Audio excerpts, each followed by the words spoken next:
चलो हम लोग बात कर रहे थे यहाँ पे अनुसंख्यता और कोटि की, ऑर्डर और मॉलिक्यूलिटी की। एक चीज आप चेक कर लेना, ऑर्डर की जो मैंने डेफिनेशन आपको लिखवाई थी इंग्लिश मीडियम वाले, अगर वहां प्रोडक्ट बोल दिया होगा गलती से तो उसको आप रिएक्टेंट कर लेना, ठीक है। चलो हम आगे बात करते हैं। ध्यान रखना पूरी केमिकल काइनेटिक्स में हम किस पे डिपेंड करती है, रेट डिपेंड करती है हमेशा रिएक्टेंट पे, क्रिया कारक की, ठीक है। उसके लिए हम दो चीज पढ़ी, अनुसंख्यता और कोटि, ठीक है। एक बात और ध्यान रखना, जब आपको डिफरेंस लिखवाया गया था मैंने कहा था वॉल नंबर, है ना, वॉल नंबर में देखो जीरो भी आता है, एक भी आता है, दो आता है, तीन, तो जीरो को छोड़ के अनुसंख्यता कभी भी जीरो नहीं हो सकती है। समझ में आ गई बात? बोल सकते हो नेचुरल नंबर। कौन से नंबर? Natural number. कौन से होते हैं? 1 2 3 4 5। समझ में आ गई बात? तो ये चीज थोड़ा सा ध्यान रख लेना। तो वोल नंबर ना करके, क्योंकि वोल नंबर लिख भी तो लिख देना जीरो को छोड़ के बाकी सारे वोल नंबर। समझ में आ गई बात? या फिर नेचुरल नंबर कर देना, ठीक है, बस और कुछ नहीं इसके अंदर। चलो आगे बात कर लेते हैं हम लोग, इसको मैं हटा देता हूं। हमेशा कोई बात बोलते आया हूं मैं, अगर मैं कोई रिएक्शन ले लूं, मान लो, है ना, मैं सिंपल से अब आपको एग्जांपल देता हूं। नंबर 1 एग्जांपल लिया, अगर मैंने A + B लिया और मैंने C ले लिया, इससे मैंने प्रोडक्ट बनाया, और अगर मुझे इसकी अणुसंख्यता या मॉलिक्यूलिटी निकालनी है तो वीडियो को पॉज करो, करने के बाद इसका आंसर करो सभी लोग, ठीक है। चलो मैं कर लेता हूं इसको, अणुसंख्यता मॉलिक्यूलिटी, मॉलिक्यूलिटी लिख दोगे ना, मॉलिक्यूलिटी, ठीक है। यहां पर क्या था? ऑर्डर या कोटि, ऑर्डर या कोटि। कैसे निकालोगे अनुसंख्यता? देख लो दिखने में कितने, 1 2 3, 3 लोग हैं भैया, तो 3 हो गए। समझ में आ गया? ऑर्डर कैसे निकालोगे बताओ? रेट dx/dt क्या होती है? बराबर के, किस पे डिपेंड करेगी? रिएक्टेंट पे। क्या होता है? A B और ये C। इसकी पावर कितनी है? 1, इसकी भी 1, इसलिए कितना हो गया? 1 + 1 + 1 बराबर 3। तो इसका मतलब अब तक जितने भी एग्जांपल बताए थे इन दोनों हमेशा क्या आ रहे हैं? सेम आ रहे हैं। लेकिन मैंने आपको एक बात बोली है, ये दोनों सेम तो हो सकते हैं, लेकिन अगर हमेशा सेम हो ये बात सत्य नहीं है। समझ में आ गई बात? ये बात बिल्कुल झूठ है, बिल्कुल फॉल्स है। ये कभी भी दोनों सेम हमेशा नहीं होंगे, कभी कभार हो सकते हैं, ठीक है, लेकिन हमेशा सेम नहीं होंगे। कब नहीं होंगे मैं भी एग्जांपल देता हूं आपको, ठीक है ना। तो ये बात समझ में आ गई सभी को? चलो नोट कर लो, ठीक है। अब मैं एग्जांपल से समझाता हूं कि कब ऑर्डर मॉलिक्यूलिटी अलग अलग होते हैं, ठीक है। अब तक तो हमने सेम सेम पढ़े थे, समझ में आया कैसे निकालना है? तो निकाल लेना आप लोग, ठीक है।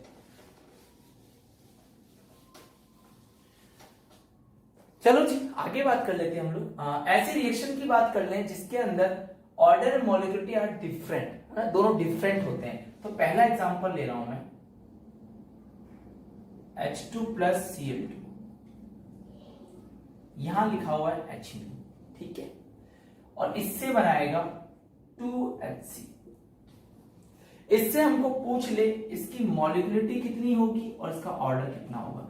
तो मैं शॉर्ट में लिख देता हूं यहाँ पे मॉलिक्यूलिटी, मोल नहीं है डायरेक्ट ना, मॉलिक्यूलिटी लिखी है या अणुसंख्यता लिखी है, ठीक है। और यहां लिखा मैंने ऑर्डर लिखा है, या मैंने यहां क्या लिखी है? कोटि लिखी। समझ में आ गई यहां तक बात सभी को? तो मुझे एक बात बता, अगर तुमसे पूछो इसकी मॉलिक्यूलिटी या अणुसंख्यता कितनी है तो तुम देख के बोल दो। देखो H2 4 मत कर देना, हाँ ये H2 पूरा 1 है, इसके आगे का नंबर देखते हैं हमेशा, ध्यान रखना। जैसे लिखा हुआ है A22, तो कितना है? 4 है, 2 है, अरे इस पूरा ये 1 है तो आगे का नंबर देखना। समझ में आ गई बात? स्टोइकियोमेट्री का नंबर देखना है, जो भी मॉलिक्यूल उसके आगे का। जैसे ये लिखा हुआ PCl5, बहुत बच्चों को पता नहीं रहता है ये कितना 5 है, नहीं, अरे आगे एक नंबर लिखा हुआ तो 1 है ये। समझ में आ गई ना? हाँ बहुत नॉर्मल चीज है, लेकिन कभी कभार मिसअंडरस्टैंडिंग हो जाती है ना। तो बताओ इसके अंदर टोटल कितने मोल है? H2 का 1, Cl2 का 1, टोटल कितने हो गए यहाँ पे? 2, है ना। अगर मैं इसका ऑर्डर बोलता तो आप क्या लिख देते? ऐसे लिख देते, dx/dt बराबर क्या कर देते यहाँ पे? k, और ऐसे लिख देते कि सर ये भी तो कितना है? 2 है। अगर ऐसा किसी का दिख जाए तो पहले काट देना। कि सर ऐसा क्यों कर दिया?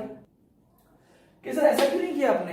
अरे ध्यान रखना, क्योंकि एक जीरो ऑर्डर की रिएक्शन से ये हमें पता कैसे लगेगा कि जीरो ऑर्डर है, शून्य कोटि की अभिक्रिया है। इसका मतलब यहां पर इसका ऑर्डर कितना है? 0 है, 0। इसका मतलब ये हो गया कि ये रेट कंसंट्रेशन पे डिपेंड नहीं कर रही है। वापस सुन लेना, ये रेट क्रिया कारकों की सांद्रता पर निर्भर नहीं करती है। तभी तो इनकी पावर कितनी हो गई यहाँ पे, 0 0 है। अरे 0 पावर है यहाँ पे। किस तरह ऐसा क्यों है, आपको कैसे पता चला?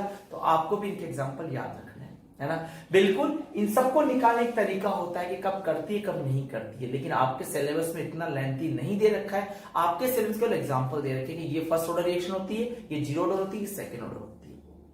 क्यों क्या परंतु है नहीं करना है। इसके स्टडी स्टेट अप्रोक्सीमेशन पढ़ा जाता है, ऐसे रूल लगाया जाता है जो आपके सिलेबस में नहीं है। तो आपको तो केवल एग्जांपल याद रखने हैं कि ये अगर एग्जांपल दिख गया, इसका मतलब ये कौन से ऑर्डर की रिएक्शन है, 0 ऑर्डर। तो ऑर्डर यहाँ पे कितना हो गया, 0, इसलिए इसको 0 कोटि की अभिक्रिया बोला जाता है। तो ये कौन से ऑर्डर की रिएक्शन है बताओ मुझे, 0 कोटि की रिएक्शन।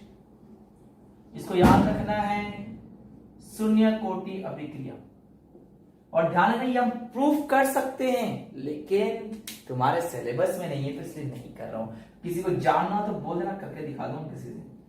0 ऑर्डर रिएक्शन, ये जब आप बड़ी क्लासों में जाओगे ना तब आप इनकी मैकेनिज्म पढ़ोगे। ठीक है, समझ में आ गई बात? ठीक है, चलो इसको नोट करो, पहले वाले को समझ में आ गई बात? ठीक है, तो याद ही रख लेना, है ना। चलो याद रहेगा, मिटा दो इसको मैं। चलो बहुत बढ़िया। तो देखो अनुसंहिता दिख गई यार, 2 दिख गई है, 2 होती है, दिख गई। लेकिन ऑर्डर क्या है, याद है? ऑर्डर कैसा डाटा होता है, प्रैक्टिकल से निकाला गया है। अगर जो चीज प्रैक्टिकली निकाली गई तो उसमें तुम थ्योरेटिकल कैसे निकाल सकते हो? तो उसका भी तरीका है, लेकिन हम यूज नहीं करेंगे। ठीक है, इसको तुम देख के बता सकते हैं, इसको तुम देख के नहीं बता सकते, कैलकुलेट करना पड़ेगा। और इसके लिए ध्यान रखना, तुम्हारे सिलेबस में ना 4-5 रिएक्शन तुम याद कर लेना, बस वही होती है, वही आती है। अगला देखो, सेकंड एग्जांपल देख लो, hydrolysis of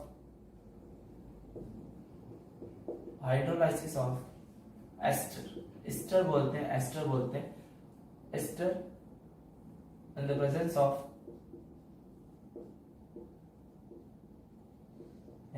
of acid, acidic medium कर देना, in the presence of acidic medium. ठीक है, in the presence of acidic medium ester का जल अपघटन, एस्टर का जल अपघटन अम्लीय माध्यम। चलो जी करते हैं, देखो ध्यान से कैसे ये रिएक्शन होती है इसकी, CH3COOC2H5, यहां लिया होगा H2, ऊपर लिखा होगा H+। ये H+ इसको दिखा रहा है, एसिडिक मीडियम को दिखा रहा है। देखो होता है क्या, सिंपल सी बात है, समझते हो वैसे। इसमें क्या होता है, H+ और OH-। समझ में आ गई बात सभी को? ठीक है, तो यहां तक आपको समझ में आ गया होगा। देखो होता है क्या है, ये C2H5 जो होता है ये OH के साथ बाहर निकल जाता है, क्योंकि ये क्या होता है, माइनस। और ये C2H5 यहाँ पर क्या है, यहाँ पे प्लस फॉर्म में, और ये कौन सी फॉर्म में होता है, माइनस। तो CH3CO क्या बनाता है, H प्लस क्या निकल गया, C2H5OH। समझ में आ गई बात यहां तक सभी को? ठीक है, अब अगर तुमसे पूछा जाए बेटा कि बता दो इसकी अणुसंख्या मॉलिक्यूलरिटी कितनी है, तो एक बार बताओ, कभी भी प्रोडक्ट की बात करेंगे क्या? नहीं, मुझको मतलब ही नहीं है, मैं तुमसे किसकी बात करता हूँ, रिएक्टेंट की। तो बताओ, ये सब तो मैं हटाता तो समझाने के लिए बताया, तुम ये तो सिंपल है, तुम समझ गए हो। ठीक है, ये भी हटा देता हूं, समझाने के लिए बताया। ठीक है, चलो ये क्या यहाँ पे अणुसंख्या या मॉलिक्यूलरिटी, यहां पर क्या है, ऑर्डर, या क्या है यहाँ पे, कोटि।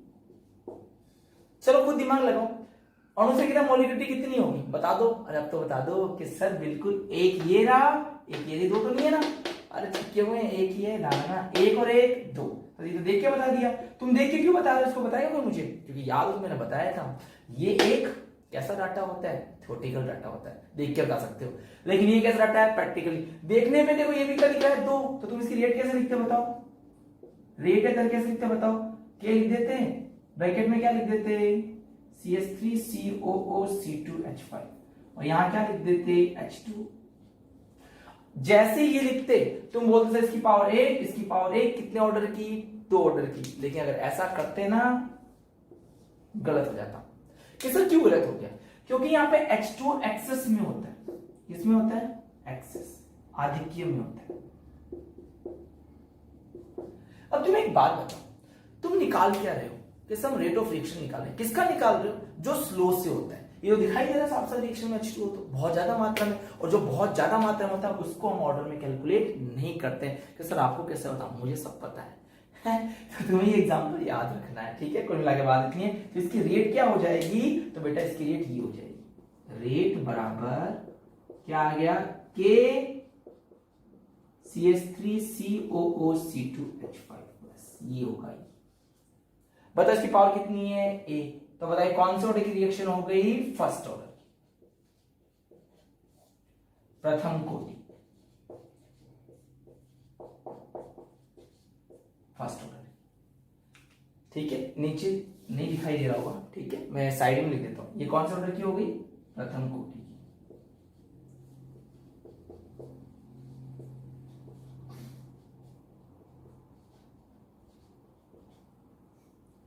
क्लियर है सभी को यहां तक? फर्स्ट ऑर्डर प्रथम कोटि लिखा, ठीक है।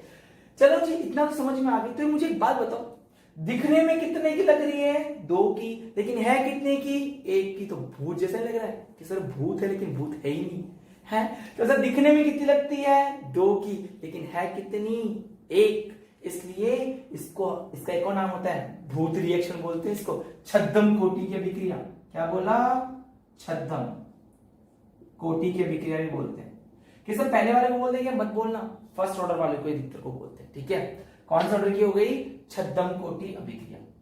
पर बुक में देख लेना, बुक वाला कुछ भी बोल देता है ना? बुक में देख लेना, H2Cl2 देख लेना, लिखा हो तो आप बोल देना। वरना फर्स्ट ऑर्डर वाले जो ऐसा होता है ना, जो 2 ऑर्डर के फर्स्ट शो करती है, उसी को हम सूडो ऑर्डर बोलते हैं। तो ये क्या नाम हो गया? सूडो।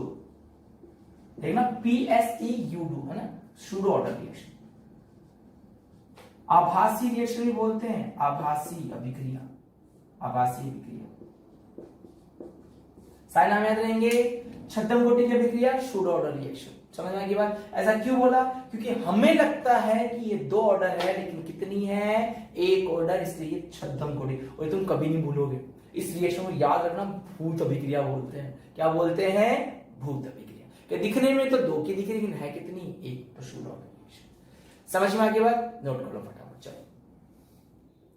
ठीक है, कर लोगे। वापस समझा देता हूं। एस्टर का जल बटन किया हुआ मेरे माध्यम में, ये क्या है? C3CO रिएक्शन करवा दी, C2H5OH निकल गया, C3CH बन गया, एसिड और अल्कोहल बन गया, एस्टर रिएक्शन, ठीक है। ये क्या हो रहा है यहाँ? हाँ ठीक है, तो एस्टर का जल गठन हो रहा है, ठीक है।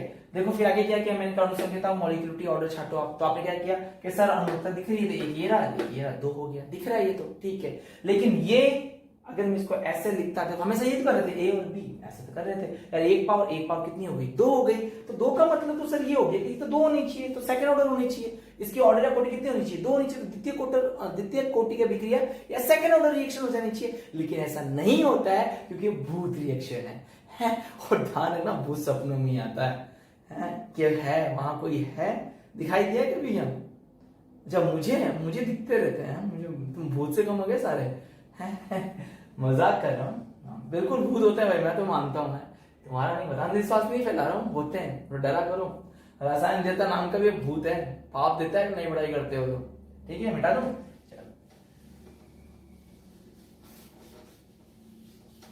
तो देखो, ऑर्डर के 2-3 सवाल भी दे दूंगा कि ऑर्डर निकालते कैसे, और अच्छी प्रैक्टिस हो जाएगी, ठीक है। चलो जी, आगे बात कर ले, हम लोग आगे बात कर लेते हैं। नेक्स्ट, थर्ड, अगर मैं इसकी बात करूं, मतलब मैं जब वीडियो बनाता हूं ना, तभी लोग गाना बजाना स्टार्ट करते हैं। लो एंजॉय, तुम्हें अगर सुनाई दे रहा है तो एंजॉय लो। और तो मैं क्या बोलूं, 2N2O5 लेते हैं तो क्या बनाता है? 4NO2 + O2 बनाता है, मुझे पता है। चलो, ये थर्ड रिएक्शन हो गई। क्या पूछ रहे थे? इसकी अणुसंख्यता या मॉलिक्यूलरिटी। इधर क्या है? ऑर्डर या कोटि। समझ में आ गई बात? चलो बताओ मुझे, सॉरी, अणुसंख्यता कितनी? अरे सर 2 नंबर लिखा हुआ, 2 है आगे, पहले कितना लिखा था हमेशा? 1 है, 2 है, तो अणुसंख्यता कितनी हो गई इसकी? 2 हो गई। यहां कैसे लिखते थे? dx/dt, इसी को क्या बोलते हैं? रेट या दर, हिंदी मीडियम वालों रेट है दर कैसा जानते हैं, बहुत बढ़िया बात बेटा। इस वजह से लिखोगे ये लो भैया N25, यहाँ क्या आ जाएगा K, यहाँ क्या आ जाएगा N2O5, कितना आ जाएगा स्क्वायर। अगर तुमने ऐसे लिख देते तो तुम जानते हो क्या हो जाता गलत, क्योंकि तुम्हारे हिसाब से कितना ऑर्डर आ रहा है इसका 2, तो सेकंड ऑर्डर की रिएक्शन होनी चाहिए थी, द्वितीय कोटि की अभिक्रिया होनी चाहिए थी, ऑर्डर इसका 2 होना चाहिए था, तो हमारे हिसाब से इसका ऑर्डर कितना होना चाहिए था जी 2, जो क्या हो जाता गलत। इसका मतलब इसकी रेट ऐसे लिखी जाती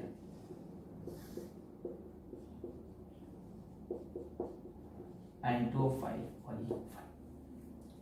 अब आप बोलोगे सर ये कैसे काम कर दिया आपने, है 2 दिख रहा है, साफ साफ दिख रहा है, स्क्वायर भी लिख रहा है साफ साफ, लेकिन आप एक कैसे बता रहे हो। तो इसको मैं आपको रिएक्शन समझा देता हूं एक से, आप खुद ही हाथ जोड़ लोगे मेरे से, इसे रहने दो अपना, वही सही चल रहा है, तरीका सही है। तो 3 एग्जांपल याद रखना, दिखने में कितने की लग रही है 2 की, है कितने की 1, याद रहेगा सभी को, तो आराम से इसको याद रखना। समझ में आ गई बात। अब ये एक कैसे हुआ उसकी बात करते हैं।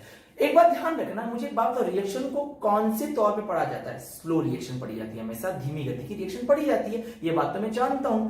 तो क्या फास्ट रिएक्शन के लिए पढ़ सकते हैं, बिल्कुल नहीं पढ़ सकते। आपको याद है जब मैंने आपको अगली पढ़ाई थी, तो एक बार बात करता स्लो स्टेप, एक बात करता फास्ट स्टेप, धीमी गति तेज गति, तो हमेशा किसकी बात करते हैं हम लोग, धीमी गति वाले की बात करते हैं। समझ में आ गई बात। तो ये कैसे हुआ, ये अभी मैं इसकी चर्चा करता हूं, एक बार इसको आप नोट कर लो, क्यों ये N2O5 एक बार ही लिखा गया, 2 बार क्यों लिखा, अभी आपको समझ में आ जाएगा। चलो नोट कर लो,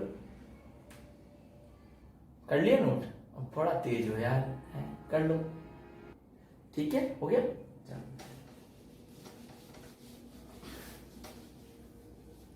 समझ में आ गई यहां तक बात, देख लो जल्दी से कैसे हुआ। तो मुझे पता है दिखने में तो ये ऐसे लिखा जा रहा था 4N2+। आज सब राम भगवान का उत्सव मना रहे हैं, आपको भी बधाई हो, ये हमारी आस्था का सवाल है, इसमें हम कुछ विरोध नहीं कर सकते, ना हमें करना चाहिए, जो भी है ये हमारी आस्था का सवाल है, ठीक है। मैं गाना सुन रहा हूँ सब जगह, मुझे अच्छा फीलिंग हो रहा है। चलो जी, देखो बात करते हैं मैकेनिज्म की, कैसे हमने उस वक्त मैकेनिज्म की बात करते हैं, क्रियाविधि की बात करते हैं। तो यहाँ पे होता है क्या, सबसे पहले 1 मोल N2O5 का रिएक्शन करता है और ये N2O3 में टूटता है और ये O2 बनाता है। ये रिएक्शन होती है यहाँ पे स्लो स्टेप में, कैसे होती है, स्लो, धीमी गति से होती है, बिल्कुल स्लो होती है, ठीक है।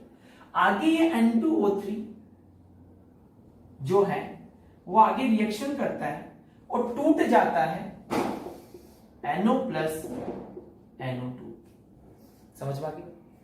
अब एक बात बताओ, अभी भी एक N2O5 बाकी जो इस NO से रिएक्शन करता है, ये होता है फास्ट स्टेप। कैसा स्टेप है ये, फास्ट।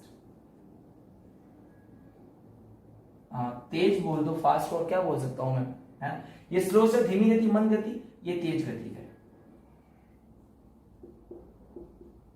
ठीक है। वापस से N2O5 क्या करता है, NO से रिएक्शन करता है, ये भी कैसा होता है, फास्ट होता है, तेज गति, तीव्र गति, हाँ तीव्र लिखो, तीव्र गति।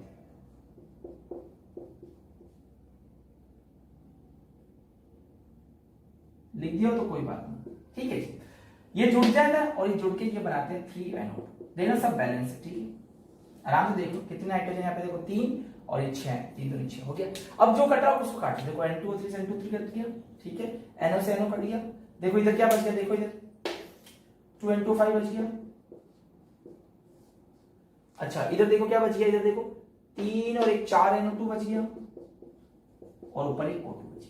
देखो क्या ये ऊपर वाली रिएक्शन नीचे रिएक्शन सेम है क्या, ये तो बनानी थी। लेकिन मुझे एक बात बता दो सभी लोग, क्या इस रिएक्शन में स्लो स्टेप से हुआ कौन, अरे ये हुआ N2O5। तो बताओ रेट किसकी डिटरमाइन कर सकते हो, फास्ट वालों की या स्लो वालों की। सर स्लो वालों करेंगे, पहले दिन ही पढ़ा था कि रेट हमेशा स्लो वालों की निकालते हैं, ना तो बहुत ज्यादा स्लो ना जो बहुत ज्यादा फास्ट हो। ये तो बहुत फास्ट होता है, इतना फास्ट होता है कि आप इसकी रेट इन दोनों की मेजर नहीं कर सकते थे। तो क्या इन सबको, इस खर्चे को इंक्लूड करोगे क्या, नहीं। ये इस रिएक्टेंट को इंक्लूड करोगे क्या, नहीं करेंगे। समझ में आई बात। लेकिन मुझे एक बात बताओ, इस स्लो स्टेप में क्या आप किसकी रेट निकाल सकते हो, रेट डिपेंड किस पे करती है, रिएक्टेंट पे। रिएक्टेंट कितना है, 1। तो बताओ यहाँ पे जब रेट लिखी जाएगी तो केवल किसकी बात की जाएगी, N2O5 की बात की जाएगी। कितनी पावर है, एक। अरे क्योंकि यहाँ पे नंबर में कितना है, ये एक ही तो है। तो सर यहां तो 2 है, अरे बेटा तो रिएक्शन में 2 है। पहले काम कौन आया, ये, इसका तो कोई वैल्यू नहीं बचा। समझ में आ गई बात। तो रेट डिपेंड किस पे करती है, रिएक्टेंट पे। याद रखना, पूरी केमिकल काइनेटिक्स में एक ही बात बोलूंगा, रेट किस पे डिपेंड करती है, रेट डिपेंड करती है रिएक्टेंट पे, क्रियाकारक पे डिपेंड करती है, उत्पाद पे नहीं। और उत्पाद तो बाद में बनता है। समझ में आ गई बात। चलो जी, मैंने आपको चीज समझा दी है। आपको 3 रिएक्शन याद रखनी है। H2 प्लस Cl2 पे H म्यू लिखा हुआ है। एक बात और दिखा देता हूं आपको, समझा देता हूं, समझ लेना। वैसे सिलेबस में नहीं है, फिर भी बताना जरूरी है, ठीक है। जेट नीट वालों को बताना जरूरी है, और 12th वालों को तो ऑब्वियस है, आपके नहीं है, फिर भी बता देता हूं। हो गया, मिटा दो अच्छे से। हाँ चलो,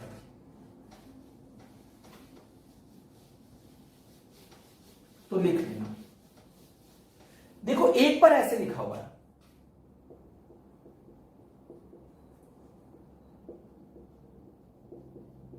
और एक बार ऐसे लिखा हुआ है। दोनों को डिफरेंस नजर आ रहा है क्या, मेरे को तो नजर आ रहा है। यहाँ H म्यू लिखा हुआ है, अगर ये लिखा हुआ है तो बताओ इसकी मॉलिक्यूलरिटी कितनी है, बोलो। इसकी अणु संख्या कितनी है, बताओ मुझे, 2 है। इसका ऑर्डर बता दो कितना है, कि सर ऑर्डर तो हम जान गए, याद है हमें, 0 होता है। इसकी बात करते हैं, है ना। बताओ इसकी अणु संख्या या मॉलिक्यूलरिटी की बात कर ले, बताओ इसकी मॉलिक्यूलरिटी कितनी है, 2। अब बात करते हैं इसके ऑर्डर की। तो ध्यान रखना बेटा, अगर H म्यू नहीं लिखा हुआ तो कितने ऑर्डर की रिएक्शन हो जाएगी, 2 ऑर्डर की, सेकेंड ऑर्डर की। इसकी जब तुम रेट लिखोगे तो क्या लिखोगे, KH2 और ये। और अगर यहां लिखने के लिए तुम्हें बोल भी देता तो रेट बराबर क्या होता, H2 की पावर 0, Cl2 की पावर 0। और जिसका मान कितना, किसी की पावर अगर 0 होती तो मैंने बताया था वो कितना होता है, 1। तो यहां रेट बराबर क्या हो जाता था, K। तो 0 ऑर्डर बोल दिया। लेकिन यहां पर ये 0 नहीं होगा, 1 और 1 2, तो 1 प्लस 1 बराबर कितना हो गया, तो कौन से ऑर्डर की, सेकेंड ऑर्डर की। मेरी बात सबको समझ में आ रही है कि मैं क्या समझाने की सबको कोशिश कर रहा हूं। आई थिंक आप ये चीज समझ गए, ठीक है। अब हम कुछ ऑर्डर पे क्वेश्चंस कर लेते हैं, बढ़िया बढ़िया है। आपको मैं क्वेश्चन समझा देता हूं, आप उसको देख लो आराम से। दोनों का डिफरेंस है। अगर यहां कैटलिस्ट लिखा हुआ है तो आपको इसको 0 ऑर्डर मानना है, और यहां पर अगर कैटलिस्ट नहीं लिखा हुआ है तो इसको आपको सेकेंड ऑर्डर की माननी है, ये याद रखना। तो शूडर ऑर्डर की 2 रिएक्शन बता दी, ठीक है। एस्टर वाला बता दिया मैंने, ठीक है। एक और बताता हूं, ठीक है। ये हो गया, मेरे को याद आ गया, बता दूं, अपने हाथ में ही तो है। तो जहां पे तुम्हें वाटर दिख जाए ना, ध्यान है, वाटर को रेट में कंबाइन मत क्या करो, वो इन्वॉल्व नहीं होता, वो ज्यादा मात्रा में होता है, रिएक्शन में आता जाता रहता है बार बार, है ना, तो उसको लेते नहीं है, ठीक है, समझिए। एक आखिरी रिएक्शन और बता देता हूं, ठीक है, आ जाता है। नाम आता है सुक्रोज का प्रतिलोपन नाम से कुछ एक रिएक्शन आती है। देखो मैं बताता हूं आपको एक रिएक्शन और। फर्स्ट हो गई थी H2Cl2 की, सेकंड कौन सी हो गई थी, आई थिंक एस्टर वाली हो गई थी, थर्ड N2O5 वाली हो गई, फोर्थ और बता देता हूं, ध्यान से देख लेना। C12 H22 O11 plus H2, ये क्या है, सुक्रोज। याद से पढ़ा रखा ये तो। सुक्रोज का हाइड्रोलाइसिस करवाया, क्या बनते हैं बताओ, C6H12O6 प्लस C6H12O6, ठीक है, हो गया।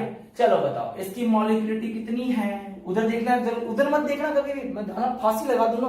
हाँ मैं हमेशा इधर देख के कर रहा हूं, उधर कभी नहीं देखा मैंने, कभी नहीं देखा है। बस एक बार ऑर्डर में जरूर गलती से लिखवा देता प्रोडक्ट टू इंग्लिश मीडियम वालों को, लेकिन मैंने बोला रिएक्टेंट लिख देना, और हमेशा यहाँ देखा है। हाँ ऑर्डर निकाल दो, उधर देख लिया ना, तो ध्यान रखना। हाँ तो मॉलिक्यूलरिटी या अणु संख्या, ऑर्डर या, समझ गए सभी लोग अच्छे से हैं, सब धमकाओ मत, है सॉरी। चलो इधर देखो कितनी है, 2 लोग हैं भैया, दिख रहा है, मैं अंधा थोड़ी ना हूं। लेकिन यहां समझने की जरूरत है H2O क्या है, ज्यादा है। तो बताओ यहाँ पर रेट केवल किस पे डिपेंड करेगी बेटा, वो करेगी केवल इसके ऊपर, C12H22O। तो यहाँ ऑर्डर कितना आ गया, 1। कौन से ऑर्डर की रिएक्शन दिखने में कितनी लग रही है, 2 ऑर्डर है, कितनी, 1 ऑर्डर, शूडो ऑर्डर, छद्म प्रथम कोटि भी बोलते हैं, ध्यान रखना, ठीक है। शूडो फर्स्ट ऑर्डर बोलते हैं इसको, ना एक और नाम लिख देना इसका, समझ लो, शूडो फर्स्ट ऑर्डर भी बोलते हैं। छद्म उसी का नाम है, छद्म प्रथम कोटि। तो छद्म अभिक्रिया किस में लगती है, प्रथम कोटि फर्स्ट ऑर्डर में लगती है, ठीक है। दिखने में तो 2 लगती है, लेकिन है कितनी, केवल 1 है, ठीक है। चलो उतार लो, है, चलो बढ़िया, समझ में आ गई अच्छी से बात, ठीक है, बढ़िया से आगे समझ में है? बाल सवार है मास्टर जी यार, क्या करें यार, समझ गए ना कैसे करना है। तो इन चारों को यार रट्टा मारना, 4 रिएक्शन होती है। पहली तो 0 ऑर्डर वाली H2Cl2 HU लिखा मिल जाए और 2HCl, ठीक है। बाकी ये सूडो ऑर्डर वाली बता दी तीनों, ठीक है। चलो बता दूं मैं इसको, ठीक है। अब कुछ क्वेश्चंस करते हैं, क्वेश्चन लिख लो। Find out the order of the following, find out the order of the following,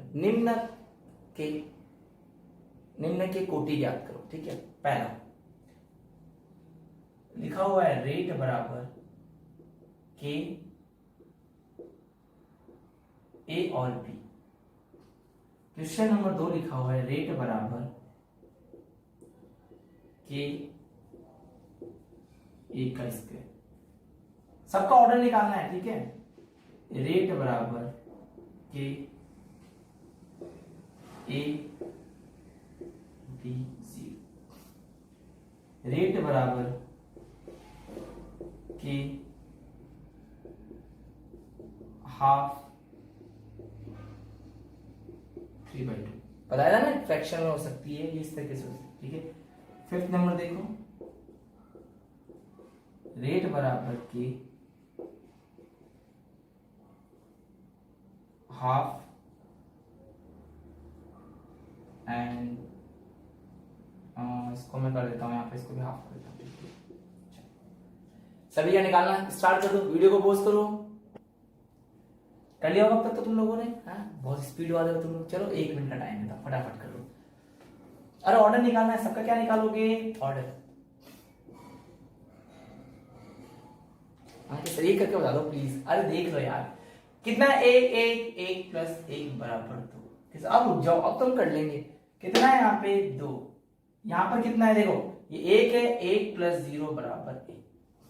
यहां कितना है देखो, हाफ प्लस 3/2। अरे बोला था ऑर्डर होता क्या है, रिएक्टेंट की पावर का सम, या जो रेट डिटरमाइनिंग स्टेप में जो रिएक्टेंट काम में आते हैं, वो कितना आ जाएगा यहाँ पे, 2 आ जाएगा क्या, देख लेना भाई, है ना।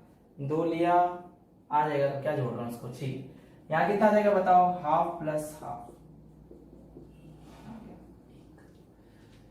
कर लोगे आराम से। किसी कोई दिक्कत हुई इसके अंदर, आई थिंक देखो मेरी तरफ से कोई दिक्कत नहीं होनी चाहिए, ठीक है। तो इसको अच्छे से आप लोग वापस रिवाइज करना एक बार कि क्या चीजें लिखाई गई, ठीक है। कर लोगे आराम से, कैसे किया, हो गया बेटा, क्योंकि इससे सवाल आता ही आता है। इतनी माता पच्ची की है ना, तो तुम्हें भी करनी है, ध्यान रखना। देखो क्या पढ़ लिया तुम लोगों ने, इधर पढ़ा था अनुसंख्यता, याद करो, मॉलिक्यूलिटी, इधर क्या पढ़ा था, ऑर्डर, क्या था इधर, कोटि। ये क्या होता है, इस पहला क्या था, डेफिनेशन, दोनों में डेफिनेशन लिखना है, डेफिनेशन में कर लोगे। इसमें भी रिएक्टेंट के नंबर की बात कर रहा है, ठीक है। और ध्यान है, इसमें रिएक्टेंट के नंबर की बात कर, जो स्टोइकियोमेट्री में आगे होता है, ये मतलब इसकी बात कर रहा है, 2a प्लस, ये आगे नंबर की बात कर रहा है, ठीक है। ये किसकी बात करता है, डिटरमाइनिंग स्टेप में कौन से रिएक्टेंट काम में आ रहे हैं, क्रियाकारक कौन से काम में आ रहे हैं, समझ में, क्रियाकारक रिएक्टेंट की बात कर रहा हूं, प्रोडक्ट काट देना, कर लिखाएगा तो समझ में आगे बात। अगर डेफिनेशन में प्रोडक्ट लिखा दिया हो तो उसको रिएक्टेंट कर लेना। ये किसकी बात करता है, याद करो कि सर जो ये पावर होती है ना रिएक्टेंट की, उनका सम, समझ में आ गई बात? ठीक है, तो पहला दूसरा हो गया। इसमें कौन सा नंबर? वोल नंबर, लेकिन कौन सा? जीरो छोड़ के। ये जीरो नहीं होती कभी भी, ये जीरो हो सकती है, एक हो सकती है, दो हो सकती है, तीन हो सकती है, ये हाफ हो सकती है, 3/2 हो सकती है, कुछ भी हो सकती है। समझ में आ गया? ये जीरो नहीं हो सकती है।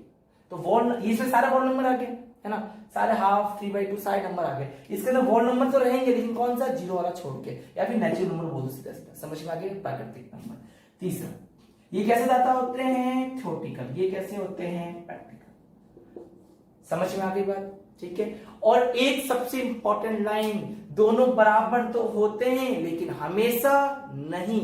समझ में आ गई बात? इस चीज को आप लोग थोड़ा सा ध्यान रख लो, ठीक है। चलो जी, अब आपके लिए एक छोटी सी इंफॉर्मेशन मैं तुझे देना चाहता हूं, सारे बच्चे सुन लें, है ना। उसके बाद में मैं नेक्स्ट बात करूंगा factor affecting of rate of reaction, ठीक है। फिर हम फैक्टर अफेक्टिंग की बात कर लेंगे। तो सारे बच्चे इस चीज को सुन ले ध्यान से। मैं आप लोगों के लिए, अभी तक मैंने आप लोगों को पॉलीमर का चैप्टर, है ना, स्किप मत करना है, इसको सुनना जरूर हर बात को। पॉलीमर का चैप्टर, बायोमोलिक्यूल का, जैव अणु का चैप्टर, ठीक है, electrochemistry, solid state and D and F block के क्वेश्चन मैंने कंप्लीट करवा दिए हैं, ठीक है।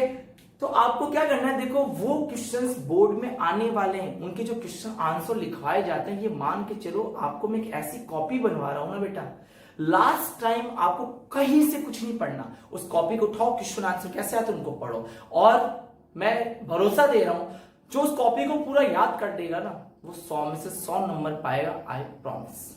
लेकिन इन सबको लिखना वो बड़ी बात है। समझ में आ गई बात? अभी जो नेक्स्ट जो मैं डालने वाला हूं कुछ दिन में, या मैं कल या परसों डाल दूंगा पी ब्लॉक। कौन सा डालूंगा? पी। और एक बहुत ही इंपॉर्टेंट अनाउंसमेंट मैं करने जा रहा हूं आज सभी के लिए। देखो कंपलसरी नहीं है मेरी तरफ से, किसी बच्चे के लिए मैं बिल्कुल जोर नहीं दूंगा कि बेटा ये तू कर नत कर, मुझे नहीं पता वो क्या करेगा क्या नहीं करेगा, पर मेरी तरफ आपको एक अनाउंसमेंट कर रहा हूं। रोज शाम को 5 बजे या 4:30 बजे, 4:30 बजे या 5 बजे, ठीक है, 5 बजे रोज का मतलब रोज, यहां पे मैं आपको क्वेश्चन की प्रैक्टिस करवाऊंगा, ठीक है। कुछ दिन में मैं लाइव आने की कोशिश करूंगा, बिल्कुल हैंड टू हैंड लाइव रहेंगे, आप मुझे देख सकेंगे, आप कमेंट करो, मैं कमेंट को पढ़ सकूंगा, मैं उनको रिप्लाई कर सकूंगा। तो रोज शाम को 5 बजे या 4:30 बजे हम क्वेश्चन की प्रैक्टिस करेंगे। ये क्वेश्चन की प्रैक्टिस किन बच्चों के लिए रहेगी तो मैं बता देता हूं, है ना। जो भी बच्चे हो, जो भी जिस क्लास के भी बच्चे हो, कोई इश्यू नहीं है। ये उन बच्चों के लिए रहेगा जो 12th क्लास, जो 11th में हो, जो 12th में हो, स्पेशली जो जेट में हो, जो आईसीआर की तैयारी कर रहा हो, जो बीएचयू की बेचू की तैयारी कर रहा हो, जो यूपी कैटेट की तैयारी कर रहा हो, ठीक है, यूपी कैटेट, जो नीट की तैयारी कर रहा हो, जो जेई की तैयारी कर रहा हो, ठीक है। एम्स का तो है नहीं क्या, क्योंकि अब सारा वही रह गया, है ना। वो कोई भी केमिस्ट्री रिलेटेड एग्जाम की अगर तैयारी कर रहा है तो उनके लिए मेरी तरफ से सूचना है, रोज शाम को 4:30 या 5 बजे टॉपिक वाइज रिवीजन होगा, टॉपिक वाइज क्वेश्चन आंसर होंगे। भाई क्वेश्चन चलेंगे और आपको उनका आंसर नीचे कमेंट बॉक्स में लिखते चलना, बिल्कुल वो लाइव रहेगा। तो रोज एक बार सभी बच्चों को कल 5 बजे एक बार लाइव आना है, 4:30 बजे या 5 बजे नोटिफिकेशन आ जाएगा सबके पास। तो बिल्कुल 4:30 बजे जो भी बच्चा नेट की, जेट की, आईसीआर की, बेचू की, नीट की, जिसकी भी तैयारी कर रहा है वो क्वेश्चन को अटेंड करे। बहुत ही बेनिफिट्स के क्वेश्चन से, ऐसा नहीं है कि वो लो एग्जाम में, हाई एग्जाम में, बिल्कुल बीच का लेवल रहेगा। सभी बच्चों के लिए वो बेनिफिट वाली बात है। समझ में आ गई बात? ठीक है। और ऑर्गेनिक केमिस्ट्री का जो नेक्स्ट रीजन वाला पार्ट है, बिल्कुल बहुत जल्दी अपलोड कर दूंगा, टेंशन ना करो, है ना। एक बार केमिकल काइनेटिक्स के क्वेश्चन वगैरह खत्म करते हैं, है ना, और कोर्स बहुत जल्दी खत्म हो जाएगा, टेंशन ना हो, ये लाइव आई में तो हो जाएगा, है ना। अभी तो 33 मिनट की 40 मिनट की क्लास ही बना रहा हूँ, कुछ दिन बाद बिल्कुल 1-1.5 घंटे की क्लास बनाऊंगा, ठीक है, कोई दिक्कत नहीं है। बस जो मैंने बात बोली है वो आपको फॉलो करना है। और देखो बेटा, है तुम लोग एक सीरियस बात बता दो, थोड़ा सा तुम्हारा टाइम ले रहा हूं, पर एक सिंपल सी बात बताता हूं, सभी को सब सुनना, इस चीज को बहुत बेनिफिट वाली रहेगी। कुछ बच्चों को मैंने अभी भी देखा है वो पढ़ाई नहीं कर रहे हैं, मुझे नहीं समझ में आता बेटा वो क्यों नहीं कर रहे हैं। अगर उनके मन में वहम है कि सिलेबस कम हो जाएगा, ये हो जाएगा, कुछ नहीं होने वाला है। मुश्किल से अगर कम भी करेंगे तो कोई 1 या 2 चैप्टर कम कर देंगे, उससे कुछ भी फर्क नहीं पड़ने वाला है। समझ में आ गई बात? तो रेगुलर अपनी स्टडी पे ध्यान दो, रेगुलर ऐसी पढ़ाई करो कि यार मन जीत जाए। क्या फर्क पड़ रहा है, टीचर नहीं है कोई बात नहीं, लाइव आके तो पढ़ा रहे हैं यार, तुम्हें यूट्यूब पे आके पढ़ा रहे हैं, तुम्हें कैसे भी जूम पे पढ़ा, तुम्हें कैसे पढ़ा, तुम्हें मेहनत करनी। तुम्हें दिख रहा है कि सब कोई मेहनत कर रहा है, तुम ये मत सोचो कोई बच्चा पढ़ाई नहीं करे, तुम्हें बहुत बड़ी गलतफहमी है। हर एक बच्चा उतनी ही लगन और मेहनत से पढ़ाई कर। बिल्कुल मेरे पास बच्चों के मैसेज आते हैं, सर हमारी ये प्रॉब्लम है, आप ये बताओ। मैं हर एक बच्चे का रिप्लाई जरूर करता हूं। अगर उसने मेरे को यूट्यूब पे किया, अगर नहीं समझ में आया तो मैं कमेंट को डिलीट नहीं मारूंगा, मैं बकायदा रिप्लाई करूंगा, बेटा तुझे समझ में क्यों नहीं आया। और एक बात और, अगर पढ़ाते वक्त मुझसे अगर कभी कोई गलती हो जाए, हाँ उसको गलती नहीं बोल सकते, तो प्रिंटिंग एरर बोल सकते हैं, हो जाता है कभी कभार। अगर ऐसा कुछ होता है, अगर आपको लगता है कि सर ने ये चीज को सर को ये नहीं बतानी चाहिए, गलती से नहीं बता दी है, तो आप मुझे बकायदा मैसेज करो, इंडिकेट करो, सर ये शायद ऐसे नहीं होगा, ये ऐसे होना चाहिए था, शायद प्रिंटिंग मिस्टेक हो गई हो। तो सिर्फ प्रिंटिंग मिस्टेक का नाम होना चाहिए ना, सर गलती नहीं करते। हाँ ध्यान इधर उधर हो जाता तो हो जाता है, कोई दिक्कत वाली बात नहीं है। लेकिन देखो बच्चों, अगर आप पढ़ाई नहीं कर रहे हो ना, तो ये आपका फॉल्ट है और किसी का फॉल्ट नहीं है। मैं सच बात बोल रहा हूं, ये बिल्कुल फैक्ट बात है कि बच्चे रेगुलर पढ़ाई करें, नोट्स बना रहे है ना। अगर आप मेरी वीडियोस को देखोगे ना, नीचे से देखना स्टार्ट करोगे, तो कम से कम डी ऐप ब्लॉग को thank you so much 1000 plus बच्चों ने वॉच कर लिया है ना। और आप बिलीव नहीं करोगे, उनका जो वॉचिंग टाइम है वो बिल्कुल 100% है। मतलब अगर 30 मिनट का वीडियो तो पर बच्चा 30 मिनट ही उसको देख रहा है ना। समझ में आ रही बात? तो इसका मतलब सिर्फ आप नहीं पढ़ रहे हो, वो 1000 बच्चे भी पढ़ रहे हैं मुझसे। समझ में आ रही बात? क्यों पढ़ रहे हैं? उसका रीजन है क्योंकि नीचे से वो ग्रो उन्होंने लेट स्टार्ट किया। आप लोग मेरे से शुरू से कुछ जैसे 400-500 बच्चे हैं और रेगुलर मेरे से जुड़े हुए हैं, ठीक है, रेगुलर वीडियोस को देखते हैं, फॉलो करते हैं, अगर लेट हो जाते हैं तो फिर से कंटिन्यू देखना स्टार्ट कर देते हैं। तो आपको ऐसी चीजें नहीं करनी है ना, कि लेट जा गए, लेट कर रहे हैं। जो काम जब हो रहा है उसको तब का तब निपटा दिया जाए तो ज्यादा बेटर होता है, कल के ऊपर मत छोड़ो। जब भी संडे आता है तो संडे को देखो, बिल्कुल टेस्ट रहेगा। संडे को जो टेस्ट का टाइमिंग रहेगा वो सुबह 9 बजे रहेगा, ठीक है। बाकी समय जो टेस्ट का टाइमिंग रहेगा वो शाम को 5 बजे। और मैं फिर बोल देता हूं, ये ऑब्जेक्टिव रहेगा, ये किसी भी बच्चे के लिए मेरी तरफ से कंपलसरी नहीं है। जो 12th का बच्चा हो चाहे कि सर लेना ही लेना है क्या, कंपलसरी कर दिया है क्या, देखो ये तुम्हारे बेनिफिट वाली बात है। जैसे मैंने पॉलीमर का कल डालूंगा, तो तुमने पॉलीमर पढ़ रखी है, तुम आ जाना देने के लिए, तुम्हारी कितनी तैयारी है पता चल जाएगा, तुम्हें पता चल जाएगा हमने कितनी पढ़ाई कर रखी है। 12th क्लास के बच्चे बोल रहा हूं, क्योंकि उनसे क्या होगा, जो एक नंबर के जो 13 क्वेश्चन आते हैं कभी रॉन्ग नहीं होने दूंगा। क्योंकि देखो कम से कम मैंने पॉलीमर के 50 के आसपास क्वेश्चन बनाए, 50 क्वेश्चन बहुत होते हैं एक नंबर पाने के लिए, है ना। आपको आना है, सबको आना है ना, कंपलसरी नहीं बोल रहा हूं। लेकिन जो बच्चे जेट, नेट और नीट और जेई की तैयारी में लगे हैं, बिल्कुल उनको तो कंपलसरी बेटा, उनको आना ही आना है। और ये रोज का रहेगा, चाहे मैं 10 क्वेश्चन डाल दूं, आपको रोज शाम को 4:30 या 5 बजे के बीच में आके देखना है क्या सर लाइव है क्या। बस कुछ दिन और, है ना, फिर मैं लाइव आऊंगा, फिर लाइव बात करेंगे, है ना, लाइव चैट करेंगे, जो भी तुम्हारी प्रॉब्लम्स है हम उनको कंप्लीटली सॉल्व आउट कर देंगे। समझ में आ गई बात सभी को? चलो जी, आई थिंक सबको मेरी बातें समझ में आ गई होगी कि मैंने क्या क्या आपको बोला है। और आप सभी लोग इन बातों का ध्यान रखना, बिल्कुल शाम को 4:30 या 5 बजे बीच में आके देखना। और देखो उन बच्चों के लिए जो बेटा पढ़ाई नहीं करे, प्लीज आप लोग पढ़ाई करना स्टार्ट कर दें। और आखिरी में एक ही बात बोलूंगा, चैनल को लाइक करो, सब्सक्राइब करो और शेयर करो। और सब्सक्राइब कराओ अपने फ्रेंड्स फैमिली में, देखो जितने भी है ना उन्हें करवा दो। मैं कुछ अंकों से दूर हूं, मुझे लाइव आने के लिए यूट्यूब ने एक फिक्स पैमाना बना होता है, तभी मैं बिल्कुल लाइव आ सकता हूँ, आपसे चैट कर सकता हूँ। समझ में आ गई बात? लेकिन लाइक तो कर दिया करो, है सर को ट्रेंड में डालना करो, ठीक है ना। तो जो भी देखता है ना उसको लाइक जरूर ठोक दिया करो, ठीक है यार, एक सर के नाम लाइक है।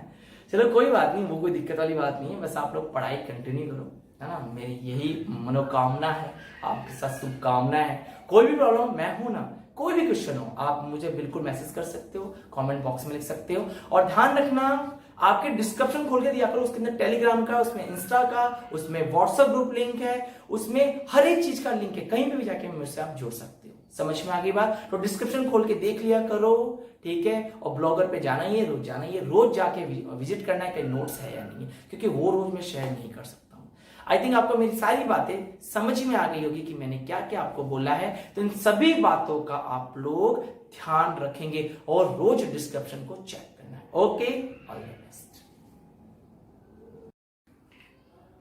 हेलो बच्चों, कैसे हैं आप लोग? हाँ कि सर वापस से बोल दिए। बिल्कुल कोई बात नहीं, हर बार बोलने की आदत है मेरी।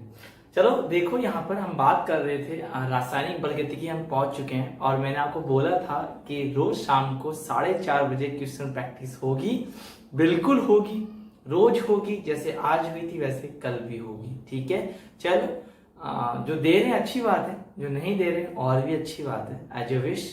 चलो आगे बात कर रहे हैं हम लोग अभिक्रिया वेग को प्रभावित करने वाले कारक, factor affecting of rate of reaction. कहने का मतलब ये है, सिंपल सी बात है, कहने का मतलब ये है कि मान लो मुझे ये पता है ये रिएक्टेंट है और ये प्रोडक्ट और रिएक्शन आगे जाती है, ठीक है। रिएक्टेंट से क्या बनता है? प्रोडक्ट बनता है, ठीक है। और इनकी जो कंसंट्रेशन में चेंज आता है वही क्या होती है? रेट ऑफ रिएक्शन होती है। रेट ऑफ रिएक्शन डिपेंड किस पे करती है? रिएक्टेंट पे डिपेंड करती है, क्रियाकारक पे डिपेंड करती है।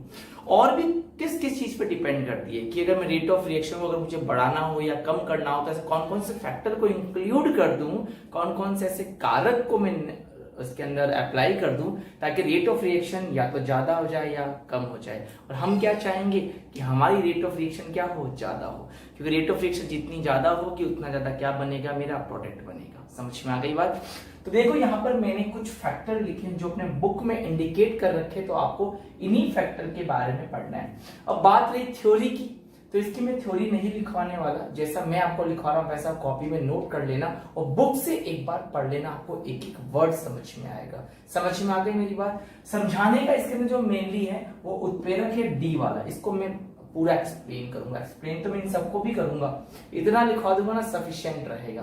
तो देखो यहाँ पर अभिक्रिया वेग को प्रभावित करने वाले कारक, factor affecting of rate of reaction की बात कर रहे थे। यहाँ पर पहला है अभिकारकों की सांद्रता, कंसंट्रेशन ऑफ रिएक्टेंट, तंत्र का ताप, टेम्परेचर ऑफ सिस्टम। और कौन इफेक्ट करता है? अभिकारकों में उत्पाद की प्रकृति, nature of reactant and product. अगला है उत्प्रेरकों की उपस्थिति, प्रेजेंस ऑफ कैटलिस्ट। अगला है सतही क्षेत्रफल, सरफेस एरिया। लास्ट है विकिरणों द्वारा उद्भाषण, इफेक्ट ऑफ रेज या इफेक्ट ऑफ लाइट की बात कर सकते हो यहाँ पे, ठीक है। आप इन दोनों में से किसी की भी बात कर लेना, रेज की बात कर लो या लाइट की बात कर लो, ठीक है। तो ये वो फैक्टर्स है जो हमें पढ़ने हैं। इसमें जो इंपॉर्टेंट फैक्टर जो निकल के आता है वो ये वाला आता है, ये इंपॉर्टेंट है, इसको हमें अच्छे से समझना है, ठीक है। इसको हम बहुत ही अच्छे से पढ़ेंगे क्योंकि ये बहुत ही इंपॉर्टेंट है। बाकी के नॉर्मल समझाने से आप समझ जाओगे और अपनी लैंग्वेज में भी आप लिख सकते हो। समझ में आ गई बात? चलो जी, इसको नोट कर लो, इन फैक्टर्स को, इनको मिटा के फिर मैं एक एक को डिफाइन करता हूं अच्छे से, फिर देखो और एक एक पॉइंट को बड़े ध्यान से समझना, ठीक है। चलो नोट करो। मेरा डस्टर पता नहीं कहां चला गया। चलो नोट कर लिया आप लोगों ने, मैं मिटा देता हूं, ठीक है, हटा देता हूं।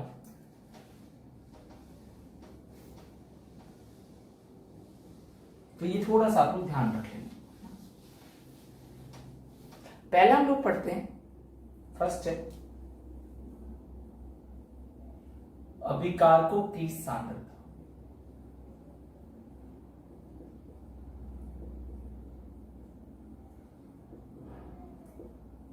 अभिकारकों की सांद्रता,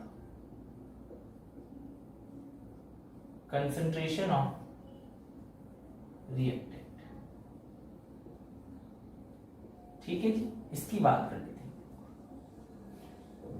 तो देखो ध्यान से समझ लेना, है ना, क्या बात क्या हो रही है। एक बात आप सभी लोग जानते हो, जो रेट ऑफ रिएक्शन है वो किस पे डिपेंड करती है। तो हम लोग एक बात जानते हैं, जो मेरी रेट ऑफ रिएक्शन है, जो रेट ऑफ रिएक्शन है, अभिक्रिया का जो वेग है,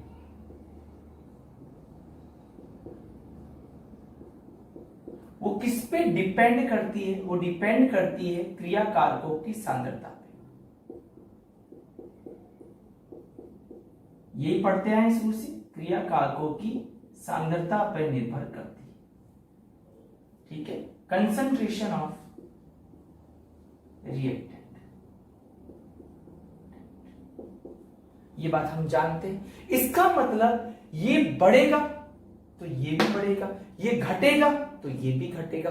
तो यहां पे मैं दो सिचुएशन काम में लेता हूं, आपको भी बिल्कुल ऐसे ही करना है, ठीक है। यहां फर्स्ट लिख देता हूं, यहां पे सिचुएशन नंबर सेकंड लिख देता हूं। सिचुएशन फर्स्ट और सेकंड का मतलब क्या हुआ? एक बात बताओ, अगर मैं फर्स्ट की बात करता हूं, इनिशियल रेट पे, इनिशियल टाइम पे प्रारंभिक समय पे,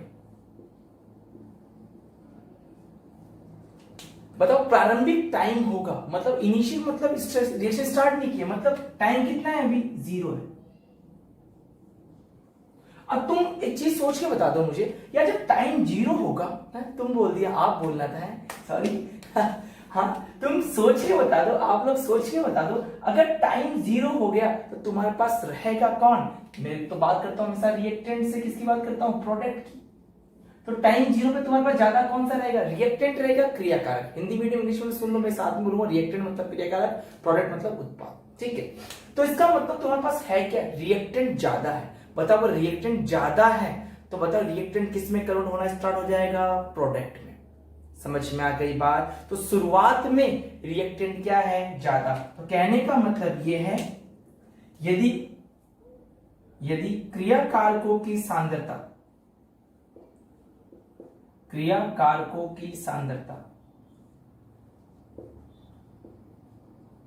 अधिकतम है,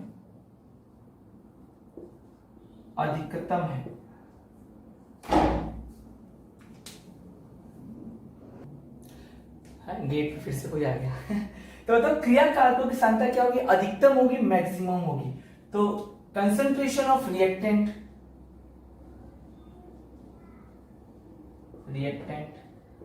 क्या होगी? मैक्सिमम है। मुझे एक बात बताओ, अगर ये शुरुआत में ज्यादा है, कौन ज्यादा है? रिएक्टेंट तुम्हारा ज्यादा है, तो बताओ उतना ही क्या बनेगा? तुम्हारा प्रोडक्ट बनेगा। उतनी ज्यादा रेट ऑफ रिएक्शन, अभिक्रिया का वेग। अब से बात धारणा, अभिक्रिया का वेग बड़ा हो गया, तो मैं आपसे शॉर्ट में इसको बोलूंगा रेट ऑफ रिएक्शन। मैं आर ओ एफ बोला करूंगा, ठीक है। आर एफ समझ गए ना? आर एफ का मतलब क्या है? रेट ऑफ रिएक्शन, अभिक्रिया का वेग, ठीक है।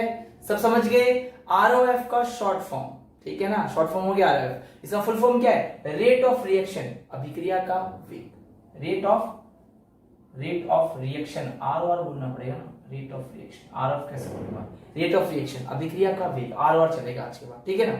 तो मुझे एक बात बताओ, क्रियाकारक सांद्रता अधिकतम होगी तो रेट ऑफ रिएक्शन भी क्या होगी? ज्यादा होगी। समझ में आ गई बात? इसका मतलब अगर ये ज्यादा है तो रेट ऑफ रिएक्शन भी क्या होगी? ज्यादा होगी। ध्यान रखना, दो तरह के साइन लगाऊंगा आज के बाद। एक ऐसा साइन होगा ये बढ़ने का, और ये साइन किसका होगा?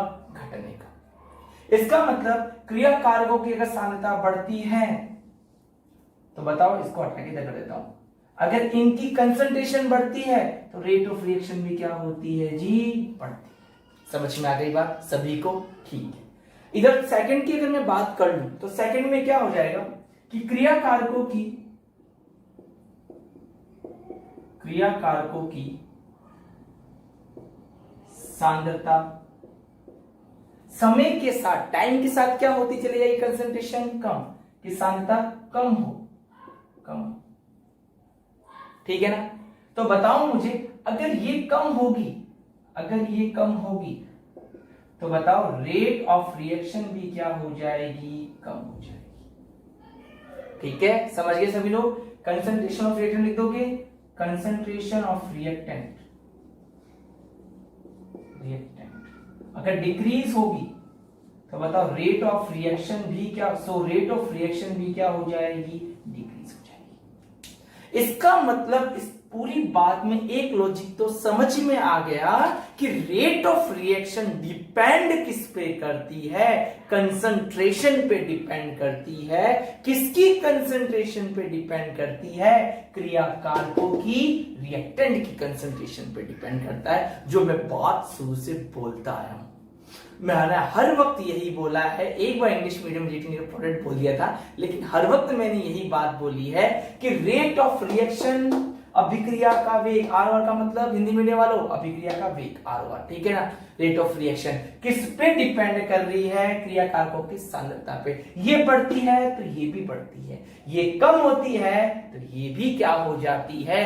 कम हो जाती है। समझ में आ गई यहां तक बात? तो प्लीज नोट डाउन। चलिए, आई थिंक आपको ये वाला टॉपिक समझ में आ गया। देखो, स्किप मत करना, मेरी एक एक बात को ध्यान से सुनना, क्योंकि पूरी केमिकल काइनेटिक्स में आपको मेरी एक एक बात सुनना बहुत जरूरी है। अगर नहीं सुनोगे ना तो न्यूमेरिकल प्रैक्टिस में प्रॉब्लम आएगी, क्योंकि जब मैं न्यूमेरिकल कराऊंगा ना तो बिल्कुल मेरी एक एक बोली गई बात अगर आप सुन लोगे तो आपके दिमाग में एक चीज बैठ जाएगी। एक चीज तो बैठ गई ना कि रेट ऑफ रिएक्शन किस पे डिपेंड करती है? कंसंट्रेशन। किसी कंसंट्रेशन? क्रिया कारकों की, रिएक्टेंट की कंसंट्रेशन। प्रोडक्ट से मेरे को भी कोई लेना देना नहीं है, ठीक है। चलो नोट कर लो फटाफट, फिर नेक्स्ट बात करते हैं। देख नहीं रहा हूं, उठा रहा हूं कुछ होते हैं, कुछ लोग होते हैं, अरे मास्टर उठा रहा है, देख रहा है, कुछ नहीं, ऐसा कुछ नहीं है, मुझे तो आता है तभी तो पढ़ा रहा हूँ। क्या पता सर, कोई बात नहीं, कोई दिक्कत नहीं। हो गया,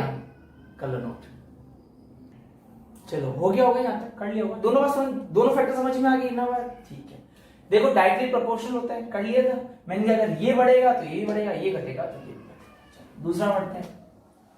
तो ये तो आई थिंक आपको अच्छे समझ में आ ही गया होगा कि क्या पढ़ा रहे हैं हम लोग।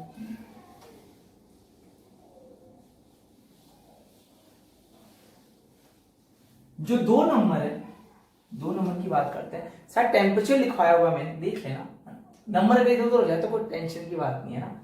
2 लिखाया था मैंने, शायद टेम्परेचर, ताप। ताप का क्या प्रभाव पड़ता है? अच्छा एक बात बताना, हम हमारे बात कर क्या रहे हैं? हम कर रहे हैं रिएक्टेंट से क्या बनता है? प्रोडक्ट। समझ में आ गई बात? अच्छा एक लॉजिकल, एक नॉर्मल सी बात बता रहा हूं मैं। इस फ्लोर पे 10 लोग खड़े हैं। कितने लोग खड़े हैं? ध्यान से समझना इस एग्जांपल को, ठीक है ना। हम सब रिएक्टेंट है, क्या है? रिएक्टेंट। कितने लोग खड़े हैं हम लोग? 10 लोग, ठीक है। हमको बोला गया कि ऊपर चले जाओ ना, तो हम में से केवल 3 लोग ऊपर गए। कितने लोग गए? 3 लोग। तो जो लोग गए ना वो प्रोडक्ट बन गए। नीचे अभी भी कितने हैं? 7 रिएक्टेंट है, ऊपर कितने हो गए? 3 प्रोडक्ट है। समझ में आ गई बात? लेकिन उन लोगों को एक बार और बोला गया कि बेटा लोग सभी ऊपर चले जाओ, लेकिन उन लोगों ने बात नहीं मानी। इसका मतलब क्या पूरे रिएक्टेंट प्रोडक्ट में कन्वर्ट हो रहे हैं? नहीं, केवल 7 में से 3 लोग ही ऊपर गए, बाकी 10 में से 3 लोग ही ऊपर गए, 7 नीचे ही खड़े। मैंने उस फ्लोर पे लगा दी आग। और तुम खुद दिमाग लगाओ, अगर मैंने उस फ्लोर पे आग लगा दी है ना, और जिसने भी बात सुनी ना वो कमेंट बॉक्स में लिखेगा सर आग लगा दी, ठीक है। क्या लिखोगे? सर आग लगा दी। मैं भी तो देखूं कौन पूरा बात सुनता है। चलो, तो मैंने उस फ्लोर पे क्या किया? आग लगा दी। बताओ आग लगाने के बाद क्या वो 7 लोग यही रहेंगे या डर के मारे वो भी छत पे जाएंगे? बिल्कुल, वो रिएक्टेंट किस में कन्वर्ट हो जाएंगे? प्रोडक्ट में। मतलब जो रिएक्टेंट पहले नखरे दिखा रहे थे ना कि प्रोडक्ट नहीं बनेंगे, आग लगाती है ना, टेम्परेचर देती, वो किस में कन्वर्ट हो गए? प्रोडक्ट में। तो मुझे एक बात बताओ, जब टेम्परेचर कम था तो रेट ऑफ रिएक्शन भी क्या थी? कम थी। और टेम्परेचर बढ़ गया तो रेट ऑफ रिएक्शन भी क्या हो गया? बढ़ गया। रिएक्टेंट किस में कन्वर्ट हो रहा है? प्रोडक्ट। अरे सिंपल सी बात समझ लो, जब रिएक्टेंट प्रोडक्ट में कन्वर्ट होने लग जाता है ज्यादा, उतनी ज्यादा रेट ऑफ रिएक्शन, अभिक्रिया का वेग बढ़ जाता है।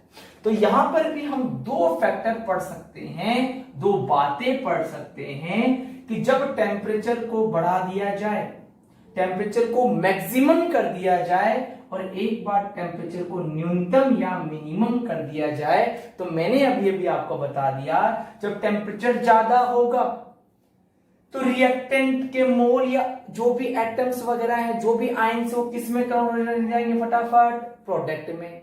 उतनी ज्यादा रेट ऑफ रिएक्शन क्या हो जाएगी? बढ़ जाएगी। तो बताओ रेट ऑफ रिएक्शन भी क्या होती है? बढ़ जाती है। लिख लोगे, किसी भी अभिक्रिया में टेम्परेचर बढ़ाने पे अभिक्रिया का वेग बढ़ जाता है, ठीक है। रेट ऑफ रिएक्शन बढ़ जाती है। और टेम्परेचर कम करने पे, वो लोग नखरे दिखा रहे थे, तो बताओ ROR क्या हो जाता है, कम हो जाता है। समझ में आ गई यहां तक बात। और ऐसा बोला जाता है कि अगर आप 10 डिग्री सेल्सियस किसी का टेम्परेचर इंक्रीज करते हो, ध्यान से सुन लेना इस बात को, अगर आप 10 डिग्री सेल्सियस टेम्परेचर इंक्रीज कर देते हो तो रेट ऑफ रिएक्शन 2 से 3 टाइम इंक्रीज हो जाती है। 2 से 3 गुना क्या हो जाती है, बढ़ जाती है। मेरी बात ध्यान से सुनना, एक सिंपल चीज देखी गई, अगर किसी भी कोई रिएक्शन जिस कंपार्टमेंट में पात्र में हो रही है, अगर तुमने उसका टेम्परेचर कितना बढ़ा दिया, 10 डिग्री सेल्सियस बढ़ा दिया, तो रेट ऑफ रिएक्शन, अभिक्रिया का वेग 2 से 3 गुना बढ़ जाता है, 2 से 3 टाइम इंक्रीज हो जाता है। तो इसको अपनी लैंग्वेज में लिख लेना। समझ में आ गई बात। तो ये दोनों चीजें ध्यान रखना, और ये इंपॉर्टेंट है, आगे चल के फिर से पूछूंगा और इस पे हम न्यूमेरिकल भी करेंगे।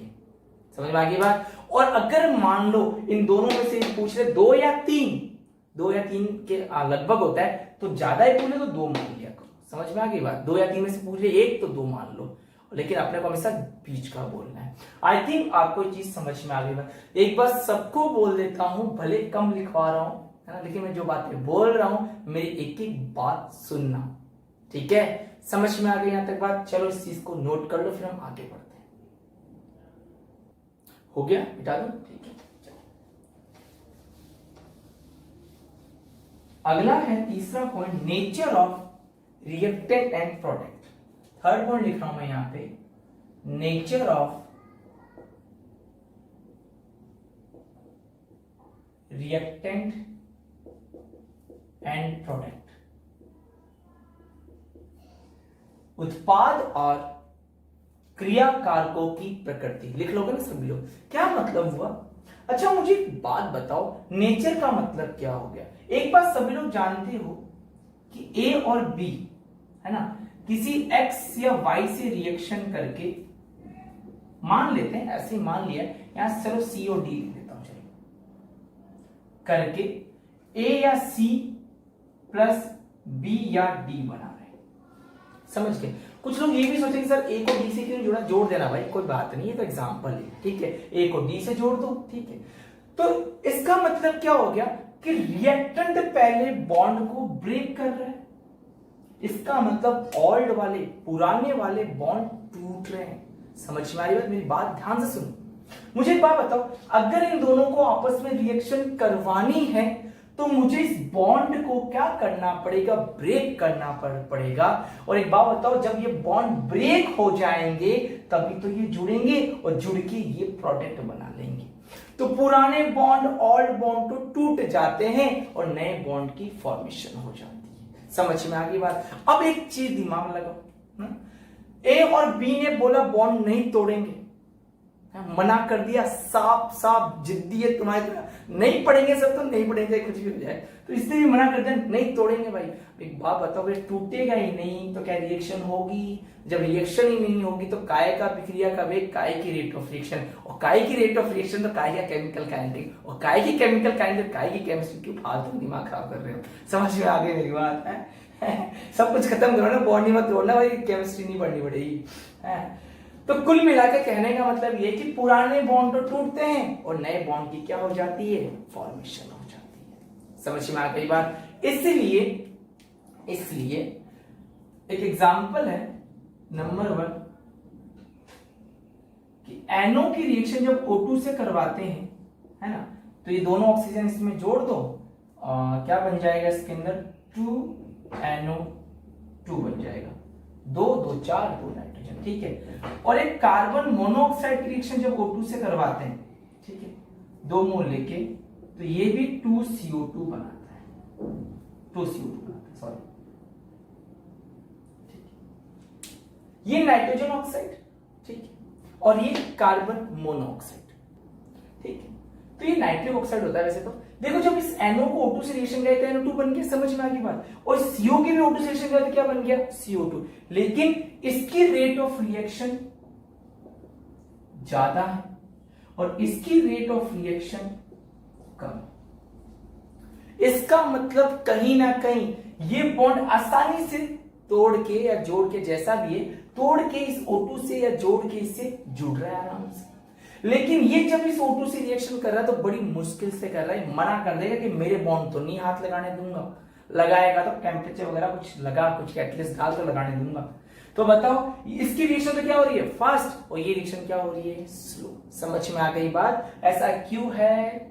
क्योंकि किस पे डिपेंड कर रहा है, रिएक्टेंट की नेचर पे डिपेंड कर रहा है। ठीक है, कि सब प्रोडक्ट पे कैसे डिपेंड करेगा, बिल्कुल कर सकता है, खुद दिमाग लगा लो। भाई बॉन्ड तो टूट गया है ना, लेकिन इस C और D ने इस A से और B से जुड़ने से मना कर दिया। हाँ भाई ये तो तोड़ दिया, लेकिन दोनों इससे मना कर दिया, क्या ये बनेगा क्या नहीं बनेगा, तो प्रोडक्ट पे भी कभी ना कभी डिपेंड कर जाता है। इन दोनों रिएक्शन से मैंने आपको समझा दिया, इसको नोट करो। समझ में आ गई बात? तो ये रिएक्शन होती है फास्ट रेट से और ये रिएक्शन होती है स्लो रेट से। ठीक है, आई थिंक आपको ये थोड़ा सा अच्छे से डिफाइन हो गया होगा। अगला मैं कैटलिस्ट पढ़ाता हूं, ध्यान से समझना। कैटलिस्ट हो गया, मिटा दो। ठीक है, तो नाइट्रिक ऑक्साइड किसमें कन्वर्ट हो गया, नाइट्रोजन डाइऑक्साइड में। कार्बन मोनोऑक्साइड भी किसमें कन्वर्ट हुआ, कार्बन डाइऑक्साइड में। लेकिन वो फास्ट होता है और ये स्लो होता है। क्यों? क्योंकि ये इनकी नेचर पे डिपेंड करता है। अगला है फोर्थ नंबर, जो बहुत ही इंपॉर्टेंट है, फोर्थ पॉइंट, कैटलिस्ट, उत्प्रेरक। उत्प्रेरक बचपन से पढ़ते आए हो कि किसी भी रिएक्शन में कैटलिस्ट क्या खुद इन्वॉल्व नहीं होता है, केवल वो रिएक्शन की दर को, अभिक्रिया की दर को, अभिक्रिया के वेग को, रेट ऑफ रिएक्शन को क्या करता है, बढ़ा देता है। तो सिंपल सी बात है, हम ये तो चीज बचपन से पढ़ते आए हैं कि उत्प्रेरक या कैटलिस्ट रेट ऑफ रिएक्शन को क्या करता है, इंक्रीज करता है ना। ये तो बचपन से पढ़ के आए हैं। ये करता क्यों, ऐसा क्यों होता है कि रेट ऑफ रिएक्शन को ये बढ़ा देता है कैटलिस्ट, ऐसा क्या रीजन, समझना ध्यान से सभी। ठीक है, मान लो इधर कोई एनर्जी है ना, ऊर्जा है कोई, और इधर कोई रिएक्शन, प्रकृति रिएक्शन चल रही है। ठीक है, इधर कोई रिएक्शन चल रही है, ये कोई एनर्जी। यहां मैंने किया ये,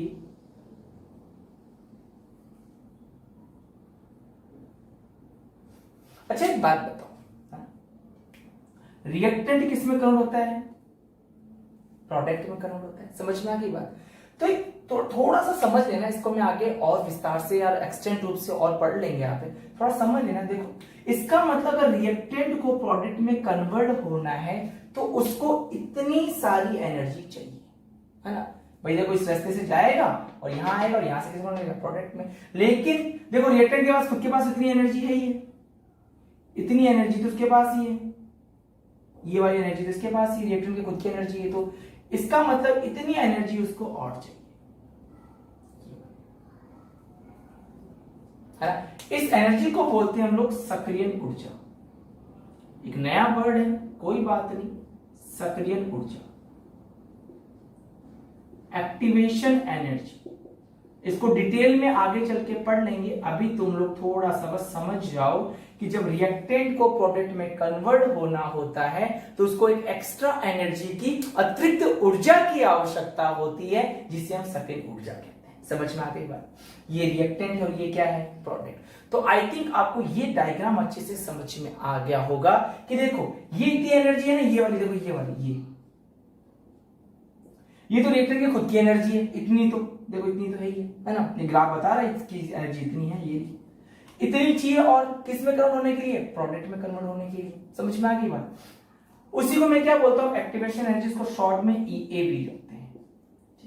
तो सक्रिय ऊर्जा, एक्टिवेशन एनर्जी क्या होती है, रिएक्टेंट को प्रोडक्ट में कन्वर्ट होने के लिए वो एक्स्ट्रा एनर्जी, अतिरिक्त ऊर्जा क्या कहलाती है, सक्रिय ऊर्जा, एक्टिवेशन एनर्जी कहलाती है। वो मैं आपको नेक्स्ट में बता दूंगा। ठीक है, अब होता क्या है, तुम जैसे इसके अंदर कैटलिस्ट को ऐड करती हो, किसको ऐड कर किया हमने, कैटलिस्ट को, ठीक है। जैसे मैंने यहां पे कैटलिस्ट को ऐड करता हूं तो होता क्या है, समझना ध्यान से। ये कैटलिस्ट करता क्या है ना, इस एक्टिवेशन एनर्जी को कम कर देता है। मेरी बात ध्यान से समझ लेना। जैसे तुमने कैटलिस्ट डाला तो कैटलिस्ट या उत्प्रेरक क्या करता है, रिएक्शन में इन्वॉल्व हो नहीं रहा है, वो क्या करता है, रेट ऑफ रिएक्शन को बढ़ाता है। अब रेट ऑफ रिएक्शन को क्यों बढ़ा रहा है, अच्छा मुझे एक बात बताओ, थोड़ा ध्यान से समझना, है ना। मैं भी बोतल के दर्शन करा देता हूं। चलो मेरे पास एक बोतल है और एक ये मार्कर है। आई थिंक आप लोग को ये दोनों चीज अच्छे से मेरे पास और कोई चीज नहीं है, मेरे पास यही दोनों है फिलहाल, मैं दो चीज रखता हूँ पास में, ये बोतल है और ये मार्कर है ना। पहले इसकी बात कर लेता हूं। यहां रिएक्टेंट को प्रोडक्ट में कन्वर्ट होना है, इतना सिंपल समझ लो। चलो जाने, ये मेरा स्कूल है और ये मेरा घर है। मुझे स्कूल से घर जाना है तो मुझे इतना एरिया कवर करना पड़ेगा, समझ में आ गई बात। अब मैं इसकी बात करता हूं, है ना। वही ये क्या है, स्कूल है, ये क्या है, मेरा घर है। मुझे यहां से होके घर जाना है। बताओ घर जाने में कहां आसानी होगी, इस वाले में या इस वाले में? सर सिंपल सी बात है सर, ये तो इस वाले में होगी सर। तो बताओ मेरा स्कूल रिएक्टेंट हो गया और मेरा घर प्रोडक्ट हो गया, तो बताओ ये एनर्जी जितनी ज्यादा कम होगी उतना ज्यादा रिएक्टेंट किस में कन्वर्ट हो जाएगा, प्रोडक्ट में। तो बताओ ये उत्प्रेरक या कैटलिस्ट करता क्या है, एक्टिवेशन एनर्जी को डिक्रीज कर देता है। अरे एनर्जी इतनी आ गई तो मानो जैसे तुमने कैटलिस्ट डाला, इसने क्या कर दिया, देखो इतनी एनर्जी तो पहले ही थी, ठीक है। अब एक्टिवेशन एनर्जी पहले के मुकाबले क्या हो गई जी, कम हो गई। तो बताओ पहले मान लो यहां 100 रिएक्टेंट थे, वो केवल 50 में प्रोडक्ट में कन्वर्ट हो रहे थे। इस एनर्जी के कम हो जाने से रिएक्टेंट ज्यादा से ज्यादा किसमें कन्वर्ट होने लग जाएंगे, प्रोडक्ट में। समझ में आ गई बात सभी लोगों को? ऐसे एक बात और समझ लो, मैंने एक रेस रखी, ठीक है।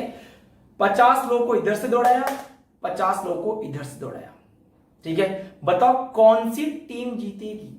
कि सर कंफर्म ये टीम जीतेगी, क्योंकि दीवार छोटी है, आराम से कूद जाएंगे और भाग जाएंगे। लेकिन इनको यहां से कूदने में टाइम लगेगा। तो रिएक्टेंट क्या इतनी ज्यादा एक्टिवेशन एनर्जी से जा सकता है क्या? नहीं, कुछ ही जा पाएंगे जो मेरी तरह लंबे होंगे, और जो छोटे बौने होंगे वो यहीं रह जाएंगे। लेकिन इसमें से चाहे छोटा या बौना हो या लंबा हो, सारे डाग जाएंगे। तो समझ में आ गई बात? तो अगर रिएक्टेंट को प्रोडक्ट में कन्वर्ट होना है तो एक्टिवेशन एनर्जी क्या होनी चाहिए? कम। तो आज के बाद अब ये याद रखना, कैटलिस्ट डालने पे रेट ऑफ रिएक्शन बढ़ जाती है, अभिक्रिया की दर बढ़ जाती है, अभिक्रिया का वेग बढ़ जाता है, क्योंकि एक्टिवेशन एनर्जी को, सक्रियण ऊर्जा को ये क्या कर देते हैं, कम कर देते हैं। तो जेट नीट वाले ध्यान रखना, सवाल पूछा जाता है उत्प्रेरक क्या कार्य करते हैं, तो आज के बाद रेट ऑफ रिएक्शन को तो बढ़ाते तो भूल जाना, सक्रिय ऊर्जा को कम कर देते हैं। मैं पानी पी लेता हूँ, आज ज्यादा हो गया आज है। देख रहे हो तो डायग्राम समझाने में ना, चलो नोट कर लो।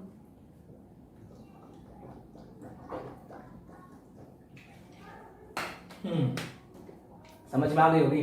अब इन दोनों ग्राफों को जोड़ देता हूं, समझ में आ गई बात? जो बुक में कर रखा है कि सर बुक में सर ऐसा नहीं है, सर बुक वाला बनाओ, बुक वाला बनाता हूं। समझ में आ गई ना बात सभी को? ठीक है। और मैं तो इसी में बनाऊंगा, अभी मैं तो बार बार नहीं बनाऊंगा, इसी में बना दूंगा, ठीक है।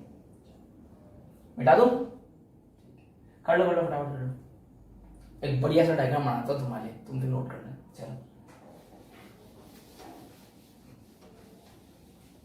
तो कुल मिला के अगर देखा जाए तो कैटलिस्ट से पहले, उत्प्रेरक से डालने से पहले, ये मेरा,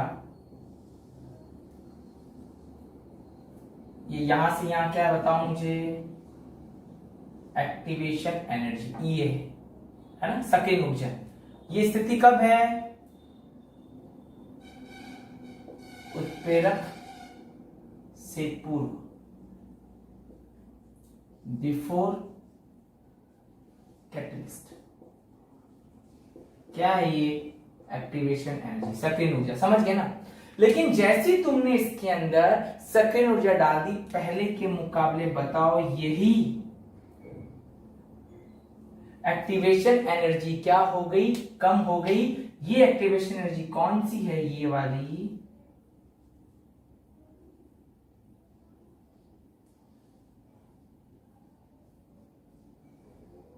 कौन सी है?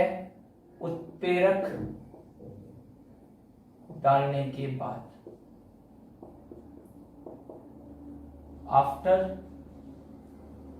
कैटलिस्ट। क्या?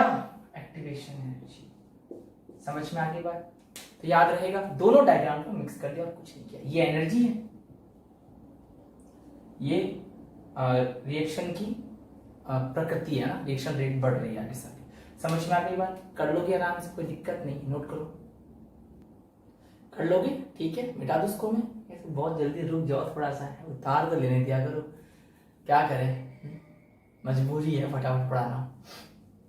और टेस्ट देने आ जाया करो शाम को, है बहुत लोग देते हैं ना। बढ़िया है ना, तुम्हारा रिवीजन हो जाएगा, तुमको ये भूलने नहीं दूंगा तुम्हें।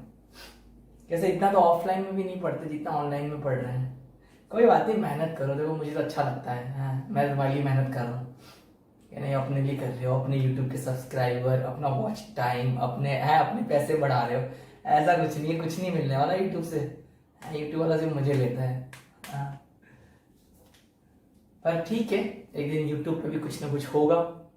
भगवान की दया हुई तो। नहीं सर, हमारी दया बोलो, हम नहीं दिखेंगे तो कैसे व्यूज बढ़ेंगे? बढ़ जाएंगे। चलो, हो गया, ठीक है।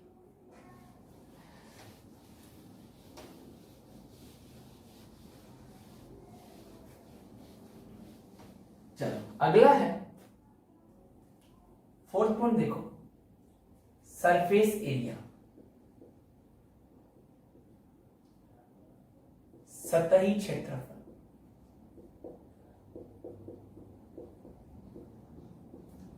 क्या मतलब हो?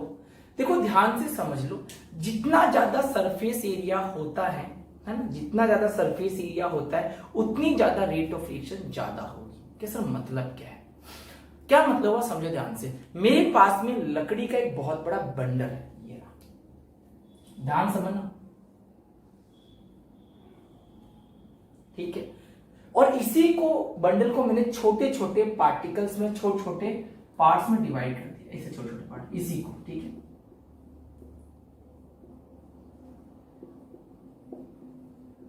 बिल्कुल इसी को डिवाइड किया, ठीक है ना। ये सवाल कई बार एग्जाम में पूछा जा चुका है, खासकर जेट में, नीट में कई बार आ चुका है। सवाल ये आता है कि अगर मैं इसको जलाऊं, लकड़ी के इस बंडल को, इस वुड के अगर बंडल को, ये वुड का एक बंडल है, ठीक है ना, वुड का एक बंडल, ठीक है ना, और ये छोटे छोटे इसी के पार्टिकल्स काट दिया उसको, ठीक है।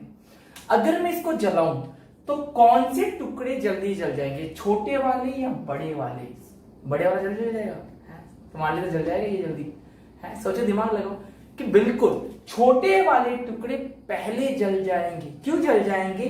क्योंकि इनमें हर एक का खुद का सरफेस एरिया, सतही क्षेत्रफल हर एक का खुद का क्या है, ज्यादा है। भाई यहां से क्षेत्रफल कितना है? इतना है, इतना ही एरिया, ये एरिया। लेकिन यहाँ पे हर एक का खुद का क्या है, सरफेस एरिया है। देखो,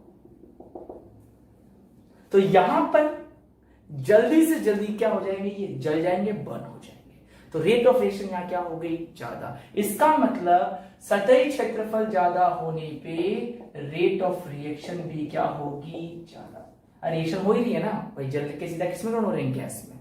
तो सबसे जल्दी कौन सा जाएंगे, ये वाले, और ये लीड करेंगे। क्यों? क्योंकि इनका हर एक का सरफेस एरिया क्या है, इनके मुकाबले ज्यादा होता है। समझ में आ गई बात? सभी को समझ में आ गई बात? ठीक है, चलो नोट कर लो, इतना ही है। बाकी बुक से पढ़ लेना, मेरे लिए इतना ही है। लकड़ी वाला एग्जांपल मैंने आपको समझा दिया। सरफेस एरिया ज्यादा होता है तो रेट ऑफ रिएक्शन भी क्या होता है, ज्यादा होता है।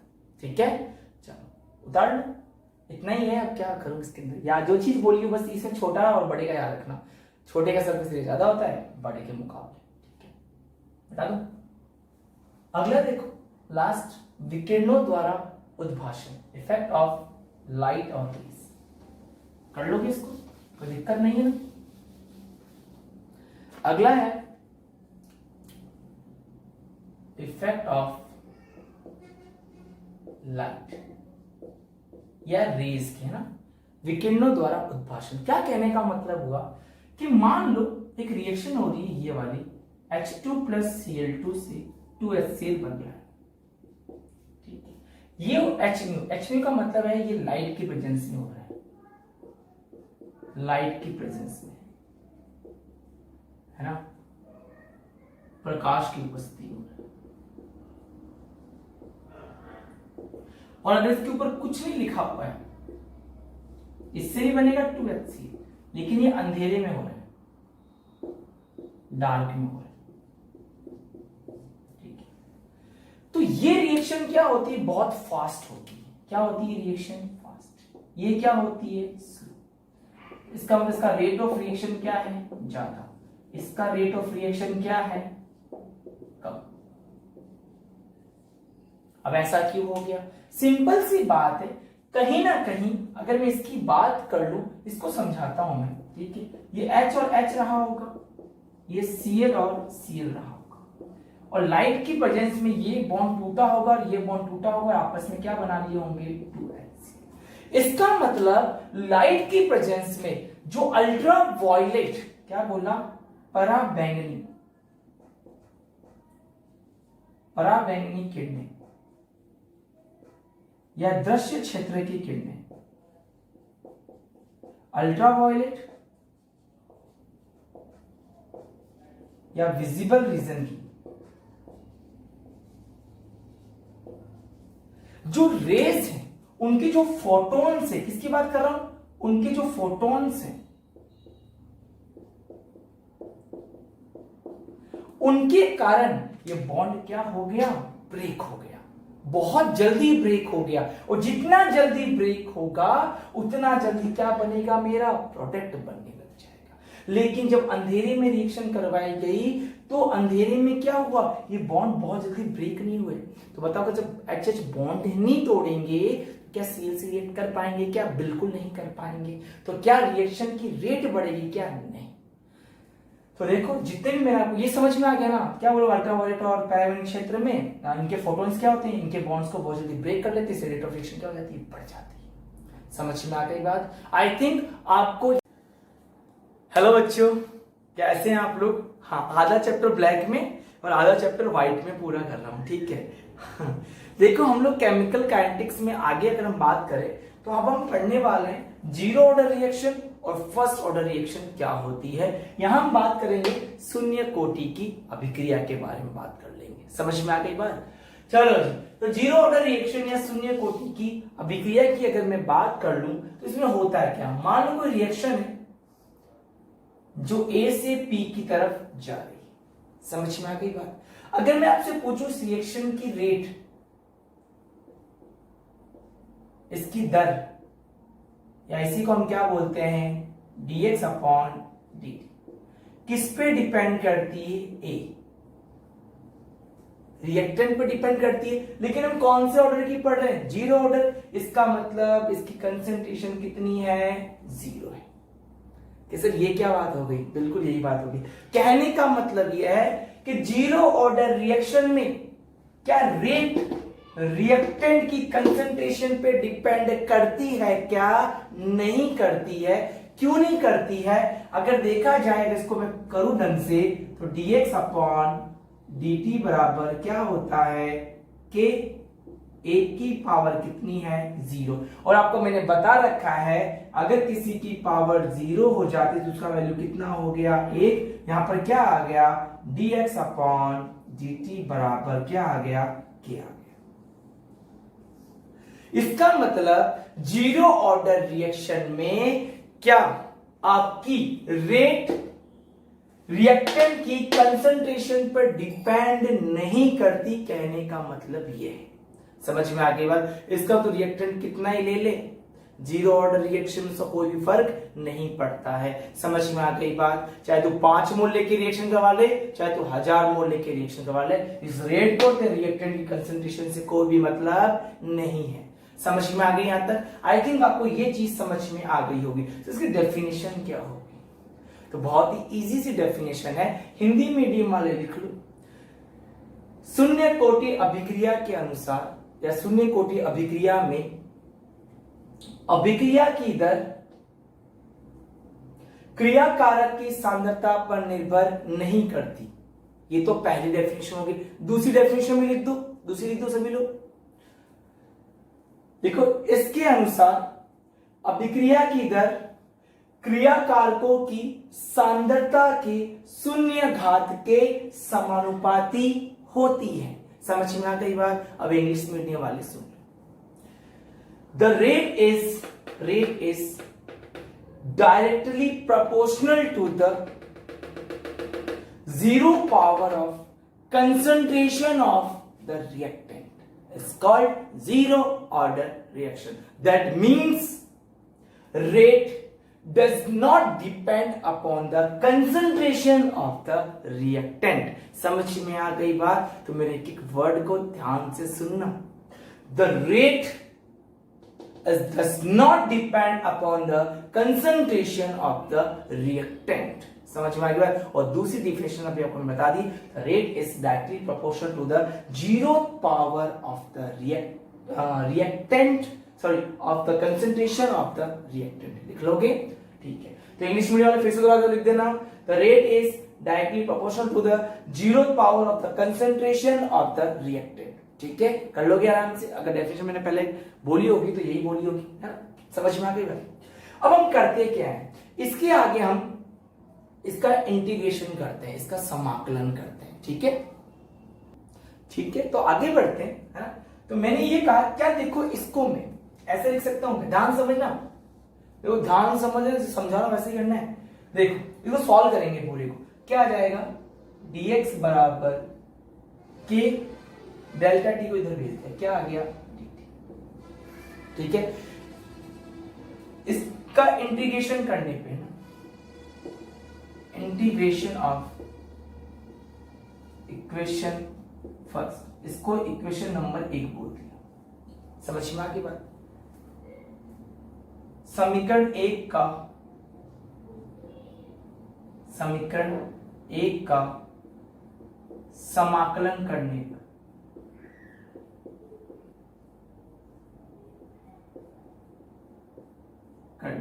ठीक है। देखो तो समाकलन या इंटीग्रेशन कर देंगे दोनों साइड का, तो इधर क्या जाएगा, dx बराबर के dt। ठीक है, लिमिट लगा कर लोगे आराम से आप लोग, बस कर लेते हैं। इसका जो आंसर आएगा वो केवल क्या आएगा, x आएगा। यहां क्या आएगा, k, ध्यान रखना, ध्यान सुनना, यहां क्या आएगा k, यहां पे आ जाएगा t प्लस c। इसको इक्वेशन नंबर 2 बोला। अब उसे c यहां पर क्या है, ये वेग समाकलित स्थिरांक है। क्या है, वेग समाकलित स्थिरांक होता है। ठीक है, इंटीग्रेटेड कांस्टेंट होता है। ये मैथ में बच्चे पढ़ते हैं, इसके अंदर है ना, इंटीग्रेटेड कांस्टेंट होता है। सब समझ में आएगा? इस इक्वेशन को याद करवा दूंगा, टेंशन ना लो, तुम सब याद करवा दूंगा, है ना। इंटीग्रेट, अब इसका वैल्यू निकालना होता है अपने को, तो हम क्या करेंगे, अपने पास या तो x है या फिर क्या है, t है। k तो क्या होता है, कांस्टेंट होता है। तो यहां पर मान लेते हैं कि x कितना है, 0, और यहां पर t कितना है, 0। आप बोलो सर आपने 0 क्यों माना, क्योंकि मेरे लिए 0 आसान है। आप चाहे तो राम और मोहन मान लेना। समझ में आ गई बात? चाहे 100 मान लो, इधर 100 मान लो। समझ में आ गई बात सभी को? ताकि तुम जितना भी मानना चाहे मान लो। समझ में आ गई बात? लेकिन हम कितना मानेंगे, 0, क्यों हमारे लिए आसान है। तो क्या करेंगे, हम x और t को क्या कर लेंगे, 0 मान देते हैं। तो बताओ अगर x और t 0 हो गया, और क्वेश्चन में इसका मैं वैल्यू रख दूंगा। देखो t का वैल्यू कितना हो गया, 0, x का वैल्यू कितना हो गया, 0। देखो मैं रखता हूं 0 बराबर के 0 प्लस c। तो बताओ यहाँ पे c का वैल्यू कितना आ गया, 0। इस इक्वेशन को क्या बोला मैंने,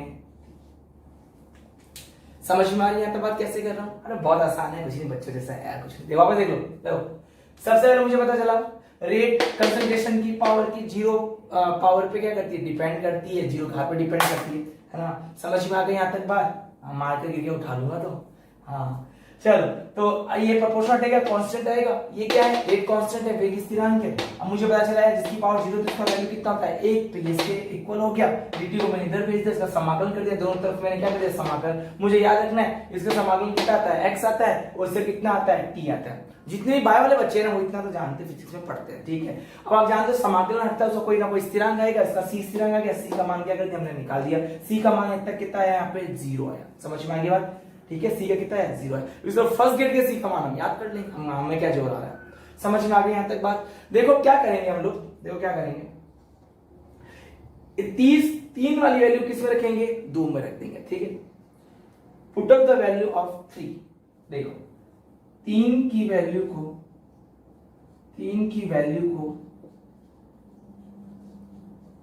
इक्वेशन 2 में रखने,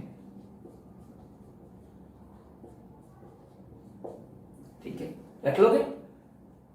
चलो जी, जैसे ही पाओ तो जैसे तुम ये वैल्यू यहां पुटअप कर दोगे तो c का वैल्यू कितना हो जाएगा, 0 हो जाएगा। अब मैं इसको यहां कर रहा हूं, ठीक है, ध्यान रखो, यहां कर रहा हूं, ठीक है, ध्यान रखो, यहां कर रहा हूं। तुम रखो इस वैल्यू को, 3 की वैल्यू को मैंने किस में रख दिया, 2 में रख दिया। तो बताओ तो x बराबर कितना आ गया, kt प्लस 0। कैसे 0 है, c का वैल्यू 0 निकाला। तो बताओ x बराबर कितना आ गया, kt। बताओ यहां पर मुझे सभी लोग k बराबर कितना आ जाएगा, t को नीचे भेज दूं, x बाय टी, ठीक है। तो अपनी जो इक्वेशन निकल के आई, क्या निकल के आई, ये वाली निकल के, याद रखोगे। और आपको जो हमेशा याद रखनी हो ये याद रखनी,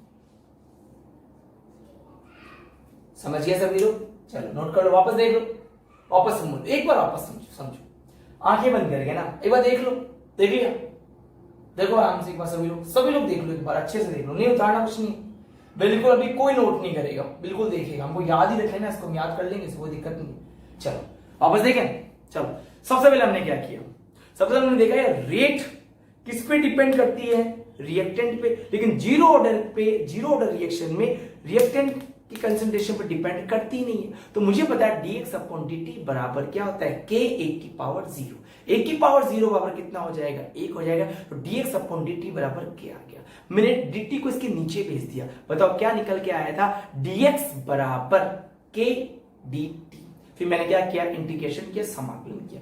समाकलन करते मुझे पता है यार ये dx तो x में कन्वर्ट हो जाएगा, dt t में कन्वर्ट हो जाएगा। तो मेरा निकल के आया था x बराबर kt प्लस c, क्योंकि c क्या होता है, समाकलन स्थिरांक होता है, इंटीग्रेटेड कांस्टेंट होता है। c का वैल्यू निकालने के लिए मैं जानता हूं कि हमेशा एक बात याद रखूंगा, जब भी c का वैल्यू निकालूंगा तो मैं x को और t को हमेशा 0 मान के चलूंगा, क्योंकि ये मेरे लिए आसान है।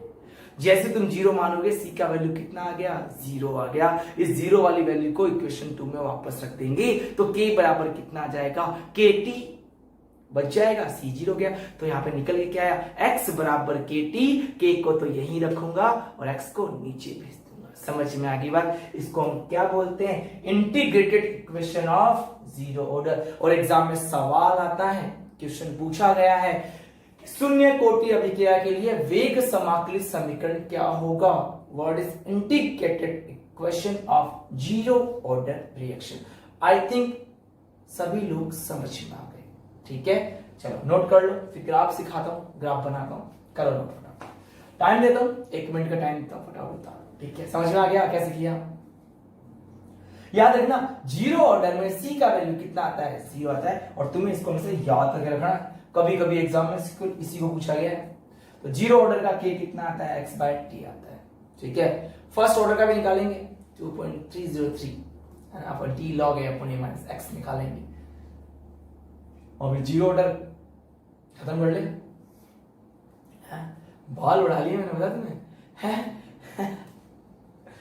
क्या करूं, नाई के पास जाने की हिम्मत नहीं हो रही मेरी, कोरोना हो गया तो कि सब बहाने मार रही हो, बस बहाने नहीं मार रहा हूं, सच बोल रहा हूं मैं तुमसे।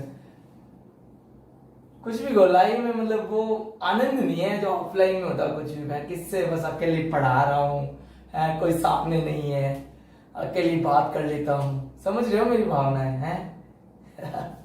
हो गया? कर लोगे यहां तक? वापस समझ लेना, याद हो गया, आप तो याद कर लेना यार। डी टी की पावर 0, ये हटेगा, टी आता है, ये 0 1 हो जाएगा, dt उधर भेज दूंगा, समाकलन कर दूंगा, इंटीग्रेशन कर दूंगा, या मुझे पता फिर सी आएगा, सी का वैल्यू 0 रख दूंगा, और मुझे पता है मेरा आंसर के बराबर x/t आएगा, तो मैं कर लूंगा। ठीक है, समझ में आ गई बात? बहुत बढ़िया, मिटा दूं? ठीक है,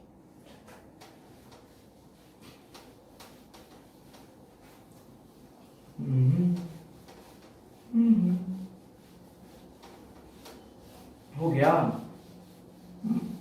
चलो देखो, आपको मैं कुछ ग्राफ सिखा देता हूं, एक बार उन ग्राफ को अच्छे से देख लेना, और ध्यान रखना मेरी बातों को पूरा सुना करो, है ना? इस केमिकल काइंड में जो नहीं सुने वो पछताएगा, मैं पहले बोल देता हूं, फिर से वीडियो देखना पड़ेगा, तो पूरा ही देखा करो तुम आराम से, स्किप नहीं करना है इस केमिकल काइनेटिक्स में। जब करना होगा ना मैं खुद ही बता दूंगा, मैं स्किप कर दूं, मैं बता ही देता हूं। चलो देखो, समझो ध्यान से, समझो ध्यान से। समझाना ये चाह रहा था मैं, समझाना क्या चाह रहा था, देखो मैं दिमाग से निकल गया, कोई बात नहीं, अभी समझा दूंगा तुमको। देखो ध्यान रखना, तुमने यहाँ पे जो k बराबर निकाला, कितना निकाला है? x/t। हाँ, मुझे ग्राफ समझाना मुझे पता है, मैं समझा दूंगा।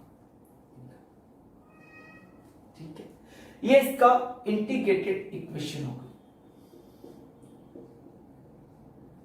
Integrated equation, rate integrated equation, वेग समाकलित समीकरण।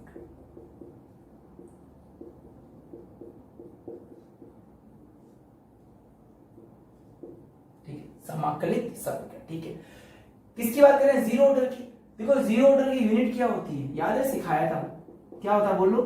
मोल लीटर इनवर्स सेकंड इनवर्स।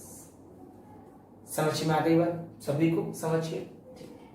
और एक बात सभी बच्चों को, देखो 4:30 बजे लाइव टेस्ट होता है, मैं जानता हूं बहुत बच्चों ने मतलब बोला है इस तरह में टाइम नहीं मिल पाता, कोई बात नहीं बेटा, वो इंपॉर्टेंट नहीं है। अगर आपको लग रहा है कि आपके पास टाइम, तो उसको अटेंड मत करो, है ना? मैंने उस दिन भी बोला था, जिस दिन पहली बार बनाया था, कि आपको अटेंड करना जरूरी नहीं है। अगर आपको लग रहा है यार हमारे पास टाइम बचा हुआ है, हमें वो करना चाहिए, तो आप करिए, वरना मत करिए। ठीक है, मैं फिर बोल रहा हूं, 12th क्लास के बच्चों के लिए मैं बोल रहा हूं, जो लाइव सीरीज चल रही है उसको अटेंड करना जरूरी नहीं है, उसको कतई कॉपी में तो करना ही जरूरी नहीं है, कॉपी में तो नहीं करना उन्हें एबीसीडीज को, समझ में आएगा? उसमें प्रैक्टिस करवाता हूं, है ना? उसमें सभी बच्चे होते हैं, ठीक है, आप लोग ही नहीं हो, सभी बच्चे। तो अगर आपको टाइम मिल रहा है बच्चों, तो आप उसको करें, और जब आपका टेस्ट संडे को होगा तब आपको करना है। समझ में आ गई बात मेरी? ठीक है, चलो यूनिट समझ में आ गई। यूनिट कैसे निकाला था? याद है यूनिट का फॉर्मूला? किसको याद है? याद करो, यूनिट का फॉर्मूला क्या था? बोलो, यूनिट निकालने का फॉर्मूला ये था, देखो, मोल अपॉन लीटर, क्या था? 1 - n सेकंड इनवर्स। बताओ n का वैल्यू कितना होता है इसके लिए? 0 होता है। रख दो यहाँ पे 0, कितना हो जाएगा? बताओ कितना बच जाएगा? मोल अपॉन लीटर कितना हो गया? Second inverse. और जब इसको सॉल्व कर लोगे बच्चों, तो बताओ क्या आंसर निकल के आएगा तुम्हारा? मोल लीटर इनवर्स सेकंड इनवर्स। समझ में आ गई बात? यहां तक सभी को क्लियर है? ठीक है, चलो एक बार मैं थोड़ा सा ग्राफ समझा देता हूं बीच में। मुझे आई थिंक पहले ग्राफ समझाना चाहिए था आपको। 4 प्रकार के ग्राफ समझाता हूं क्योंकि मेरे को काम में आएंगे, ये आप नोट कर लो फटाफट, है ना? उसके जस्ट नीचे नोट कर लो, फिर लिख लो सम इंपॉर्टेंट ग्राफ, कुछ महत्वपूर्ण ग्राफ। ये ग्राफ आपको बाद में भी काम आएंगे। मुझे तो बहुत ग्राफ आते हैं, ध्यान रखना, बहुत प्यारे ग्राफ आते हैं मेरे को, कौन से बनवा लेना है। और तुम्हें सिर्फ 4 ही सीखने, y बराबर mx का, y बराबर माइनस mx का, ठीक है? तो आपको यही ग्राफ सीखने, ज्यादा ग्राफ की प्रैक्टिस आपको नहीं करनी, ठीक है? मिटा दो इसको, ठीक है? तो मैं हटा रहा हूं इसको, देख लेना। यूनिट आपको मैंने सिखा रखी है पहले, और हर बार यूनिट आएगी तो आपका रिवाइज हो जाएगा। फॉर्मूला याद है ना? k बराबर x/t। यूनिट क्या है? मोल लीटर इनवर्स सेकंड इनवर्स। देखो ग्राफ की बात करते हैं, ध्यान समझना। पहला ग्राफ है अपना y बराबर mx, ठीक? y बराबर mx का ग्राफ तो ऐसे बनता है, अगर कोई भी इक्वेशन ऐसे कैसे आएगा मैं बता दूंगा, ठीक है? ऐसे बनता है, y यहां लेंगे इस एक्सिस पे, x को यहाँ लेंगे। ध्यान रखना x के साथ में जो भी m होता है वो स्लोप होता है। क्या होता है? स्लोप, ढाल होती है। याद है tan थीटा है, करवाया था मैंने। चल, तो ये ग्राफ ऐसा आता है, स्ट्रेट लाइन आता है। ठीक है, ये क्या है? के। कर लोगे? किसी कोई दिक्कत नहीं। तो स्ट्रेट लाइन का ग्राफ आता है किसका? y बराबर mx का। दूसरा y बराबर माइनस mx। ये ग्राफ काम नहीं आने वाला, ये काम आएगा। ठीक, हाँ आएगा, एक जगह आएगा। जहां आएगा बता दूंगा। ये क्या है? y बराबर x। ये ग्राफ ऐसा आता है। ठीक है, समझ में आ गया? अब m क्या होता है? सॉरी, यहां पे मुझे m लिखना चाहिए था, ये m हो गया। हाँ, ये माइनस नहीं आएगा, m है। मैं यहाँ k समझ गया। ये आपने याद है इक्वेशन निकाली थी, क्या निकाला था? x बराबर kt निकाला था ना। अब तुम समझ चुके होंगे कि सर कैसे करना है, वो वाली बात है। ये वाला क्या है? Minus m। कर लोगे दोनों ग्राफ? समझ में आ गई बात? तीसरा ग्राफ जो है वो इंपॉर्टेंट है। देखो, सबसे इंपॉर्टेंट है y बराबर mx प्लस c। ठीक है, चलो देखो, इन दोनों को नोट करो क्योंकि मुझे जगह चाहिए। इसको हटा के फिर मैं ये y बराबर mx c और फोर्थ बनाऊंगा y बराबर माइनस mx प्लस c। इन दो ग्राफ की बात करते हैं। ठीक है, तो फटाफट इसको नोट कर लो आप लोग। उतार लिए? चलो आगे ग्राफ की बात कर लो। हाँ, कोई बात नहीं, चलो हो गया। चलो इन दोनों ग्राफ की बात, बहुत ही इंपॉर्टेंट ग्राफ है। थर्ड और फोर्थ ग्राफ की बात है। ठीक है, देखो समझो। थर्ड ग्राफ था y बराबर mx प्लस c। अब ध्यान में c यहाँ पे वो वाला c नहीं है ना? हाँ, इंटीग्रेटेड वाला नहीं है ना। यहाँ पे इंटरसेप्ट होता है, ये अंतखंड होता है। देखो, इसका ग्राफ ऐसा बनता है। देखो, x का जो हमेशा m होगा वो हमेशा क्या होता है? स्लोप होता है, ढाल होता है। c क्या है यहाँ पे? इंटरसेप्ट। इंटरसेप्ट, अंतखंड। ठीक है, कैसा बनता है? देखो ऐसा बनता है, थोड़ा सा ऐसे ऊपर बनेगा। क्या मतलब हुआ? ये क्या है? y, ये क्या है? x, ये क्या हो गया? m। और देखो ये जो निकल के आया ना, ये क्या हो जाएगा? c हो जाएगा। समझ में आ गई बात? यहां पे सिखा दिया ये क्या होता है? इंटरसेप्ट। ठीक है, कर लोगे यहां तक? किसी को कोई दिक्कत है? नहीं। फोर्थ ग्राफ देखो, y बराबर क्या होता है? Minus mx plus c। ये कैसे बनेगा? ध्यान रखिए, ये c इंटरसेप्ट हमेशा पॉजिटिव आता है, ये कभी नेगेटिव नहीं होता। ठीक है, इसका ग्राफ ऐसे बनता है। इन चारों ग्राफों को याद करना। y, ये क्या है? x। अब देखो ढाल कैसी आ रही है? स्लोप कैसा आ रहा है? नेगेटिव में, बिल्कुल आएगा नेगेटिव। क्या आएगा? माइनस। ये क्या हो गया? Intercept c।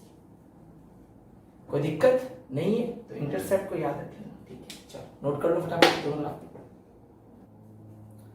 ठीक है, कर लोगे ग्राफ को आराम से? तो चारों ग्राफों को अच्छे से याद कर लेना। ठीक है बच्चों, मिटा दूं मैं इसको। अब अपने क्वेश्चंस की तरफ आगे बढ़ते हैं। तो आपको मैंने 4 ग्राफ सिखा दिए। अपनी केमिस्ट्री में इन 4 के अलावा कोई ग्राफ नहीं आता है। ठीक है, एक ग्राफ और आता है, आर्नियस इक्वेशन आता है, लेकिन आपके इतना सिलेबस में नहीं है वो, तो मैं नहीं बताता। जरूरत पड़ेगी तो बता दूंगा। चलो वो बता दूंगा एक और। ठीक है, और अभी आप फिलहाल यही समझे। देखो, अब मुझे एक बात बताओ, हम ग्राफ की बात कर रहे थे, आपने के क्या निकाला था? याद करो, के बराबर क्या होता है? x by t. क्या इसको मैं ऐसे लिख सकता हूं क्या? x बराबर के टी लिख सकता हूं क्या? बिल्कुल लिख सकता हूं। ठीक है, और दिमाग लगा लो, ये कौन सा ग्राफ है यार? बिल्कुल सिंपल। ये क्या आ गया? देखो, ये रेड पेन से है ना, रेड पेन का यूज करना पड़ेगा। ये कौन सा है? y axis. किसको रख लो? इसको। ये ध्यान है, x एक्सिस नहीं है, कंसंट्रेशन है x यहाँ पे, ध्यान है ना, सांद्रता है। t कौन सी एक्सिस है? x। ये क्या आ गया यहाँ पे बताओ? m। बताओ कौन सा ग्राफ आ गया? y बराबर mx। और बताओ y बराबर mx का ग्राफ कैसा आता है? स्ट्रेट लाइन, सीधी रेखा। पूछा गया सवाल है। देखो यहाँ पे सभी लोग बच्चों, अगर मैं ग्राफ खींचूं तो y की जगह क्या रखोगे? x। अरे पता नहीं x क्या है यहाँ पे? अरे देख लो तुम लोग तो, कंसंट्रेशन, सांद्रता है। भाई ऑर्डर डिपेंड नहीं करता, कोटि डिपेंड नहीं करती, लेकिन कंसंट्रेशन तो रहेगी कुछ ना कुछ तो सॉल्यूशन में। x, यहाँ क्या रहेगा? t। बताओ कैसा ग्राफ आ जाएगा? है ना। tan थीटा से निकालते हो ना वैसा कुछ करके, ऐसा करके इसको डेल्टा एक्स मान लेते हो, इसको डेल्टा टी मान लेते हो, है ना। इतना सब कुछ नहीं बता रहा हूं मैं, बुक में लिखा हुआ है आप देख लेना। अब मुझे तो ये पता है कि देखो यहाँ पर ये जो आया ये स्लोप आया, ये स्लोप क्या है यहाँ पे बताऊं ये तुम इतना ही करना है, तुम ये सब छोड़ दो, ये सब तुम छोड़ जाने दो, तुम सिंपल जान रहे स्लोप क्या आया तुम्हारा, स्लोप आया कितना आया, ढाल कितनी आ गई तुम्हारी, सीख गए। ध्यान रखना कंसंट्रेशन और टाइम के बीच का, समझ में आएगी बात। और ये क्या है यहाँ पे कांस्टेंट है, ठीक है। चलो ग्राफ सीख गए सभी लोग, कौन सा ग्राफ है y बराबर mx, और बाकी के सारे ग्राफ तुमसे बनाऊंगा, ध्यान रखना, दिमाग लगा बनाना, यहां तक पहुंचा दूंगा, है ना, फिर तुम ग्राफ बनाना। अब देखो ये तो पढ़ ली, लेकिन ऐसी कौन सी रिएक्शन होती है जो जीरो ऑर्डर रिएक्शन होती है, तो देखो यहाँ पे जीरो ऑर्डर रिएक्शन है ना लो, है ना लो, है ना लो, जीरो शून्य कोटि अभिक्रिया के उदाहरण, एग्जाम्पल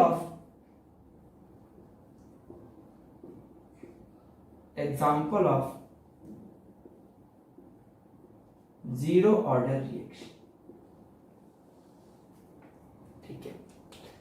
देखो पहला एग्जाम्पल मैं करता हूं, यहां पे पहला एग्जाम्पल अगर लिखा हुआ H2 प्लस Cl2, याद है पहले पढ़ाया था, कहा था याद रख लेना, फिक्स होते हैं H में, तो क्या निकल के आया था 2HCl। कौन से ऑर्डर की रिएक्शन है, जीरो ऑर्डर। किसे याद ही रखनी पड़ेगी, बिल्कुल याद रखनी पड़ेगी बेटा, इसका कोई बहाना नहीं मेरे पास, याद करनी है तो करनी है, समझ में आ गई बात, तो इसको आप याद ही रख लेना, ठीक है। कर लोगे याद, इसको कर लोगे यहां तक, ठीक है। दूसरी रिएक्शन और लिख दूं, देखो यहां पर मैंने लिया फॉस्फेट, क्या है ये फॉस्फेट, आपने पी ब्लॉक में इसकी स्ट्रक्चर पढ़ी होगी फॉस्फेन की, मुझे पता पढ़ी है, मैंने तो पढ़ रखी है फॉस्फेन। फॉस्फेन की रिएक्शन क्या करते हैं हम, यहाँ पे मॉलिब्डेनम लेते हैं, मॉलिब्डेनम हाई प्रेशर पे,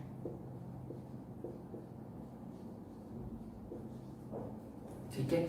जैसे तुम मॉलिब्डेनम को हाई प्रेशर पर लेते हो तो ये टूटता है टू फास्फोरस प्लस 3H2, समझ में आ गई यहां तक बात सभी को, है ना। इसमें फिर मैं आपको क्वेश्चन पूछूंगा, उस क्वेश्चन का रिप्लाई आप करोगे मेरे को, ठीक है। चलो जी, ये उतार लिया ऊपर वाला, है ना, उतार लिया होगा तब तो, है ना, कहाँ गया यार, मिल गया मिल गया मिल गया, हो गया।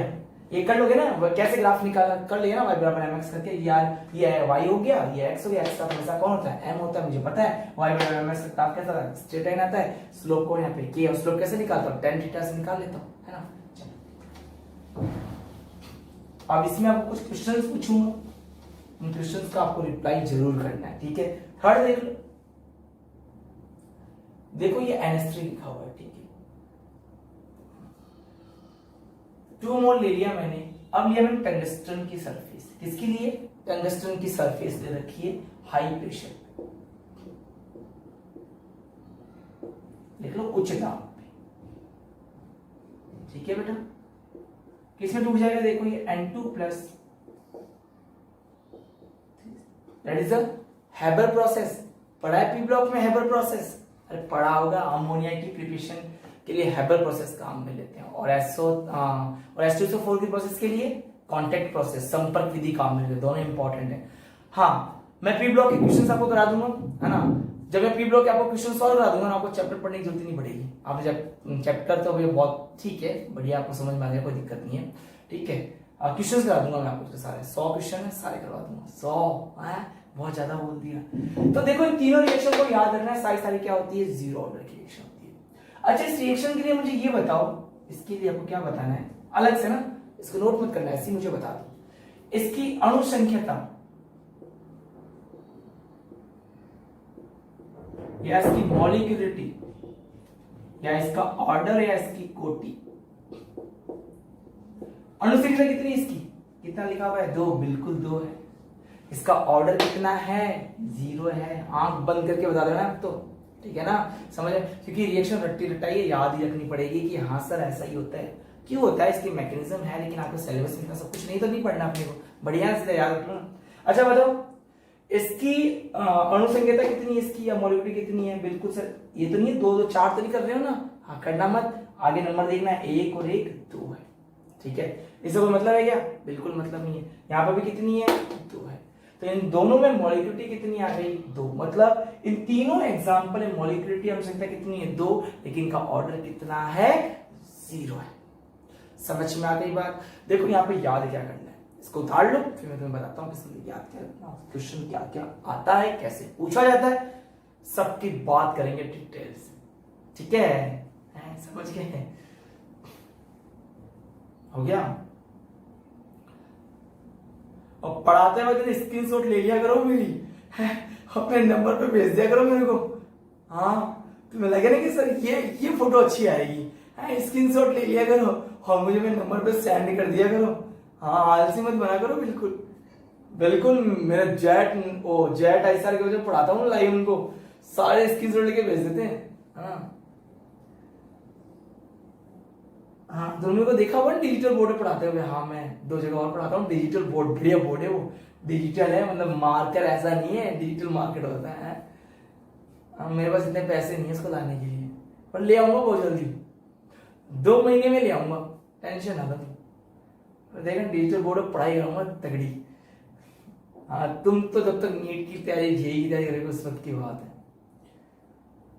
हाँ बिल्कुल, बहुत जल्दी मैं नीट का और जेईई का ऑर्गेनिक केमिस्ट्री का सिलेबस स्टार्ट करने वाला हूँ। हाँ, क्या पता तुमसे नाता टूट जाए कभी भी है। पढ़ते रहो, सिलेबस कवर करा देंगे तुम्हारा, टेंशन ना लो। सब एक ही चैप्टर और जाना, सारे चैप्टर पढ़ाऊंगा, पूरे 17 चैप्टर पढ़ाए जाएंगे मेरे द्वारा, है ना? बिल्कुल पढ़ाऊंगा भाई, बहुत लोगों को कवर करवाना है। हो गया यहाँ तक? हाँ, बातों में बाकी में उलझा देते हो।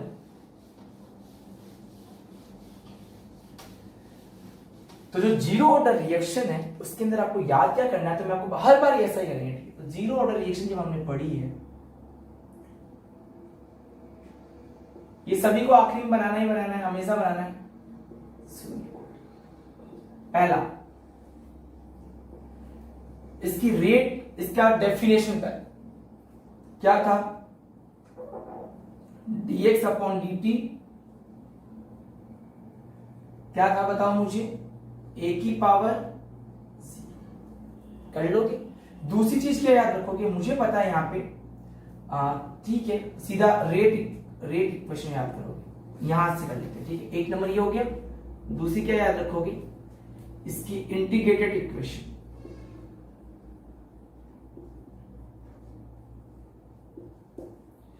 इसका वेग समाकलित समीकरण।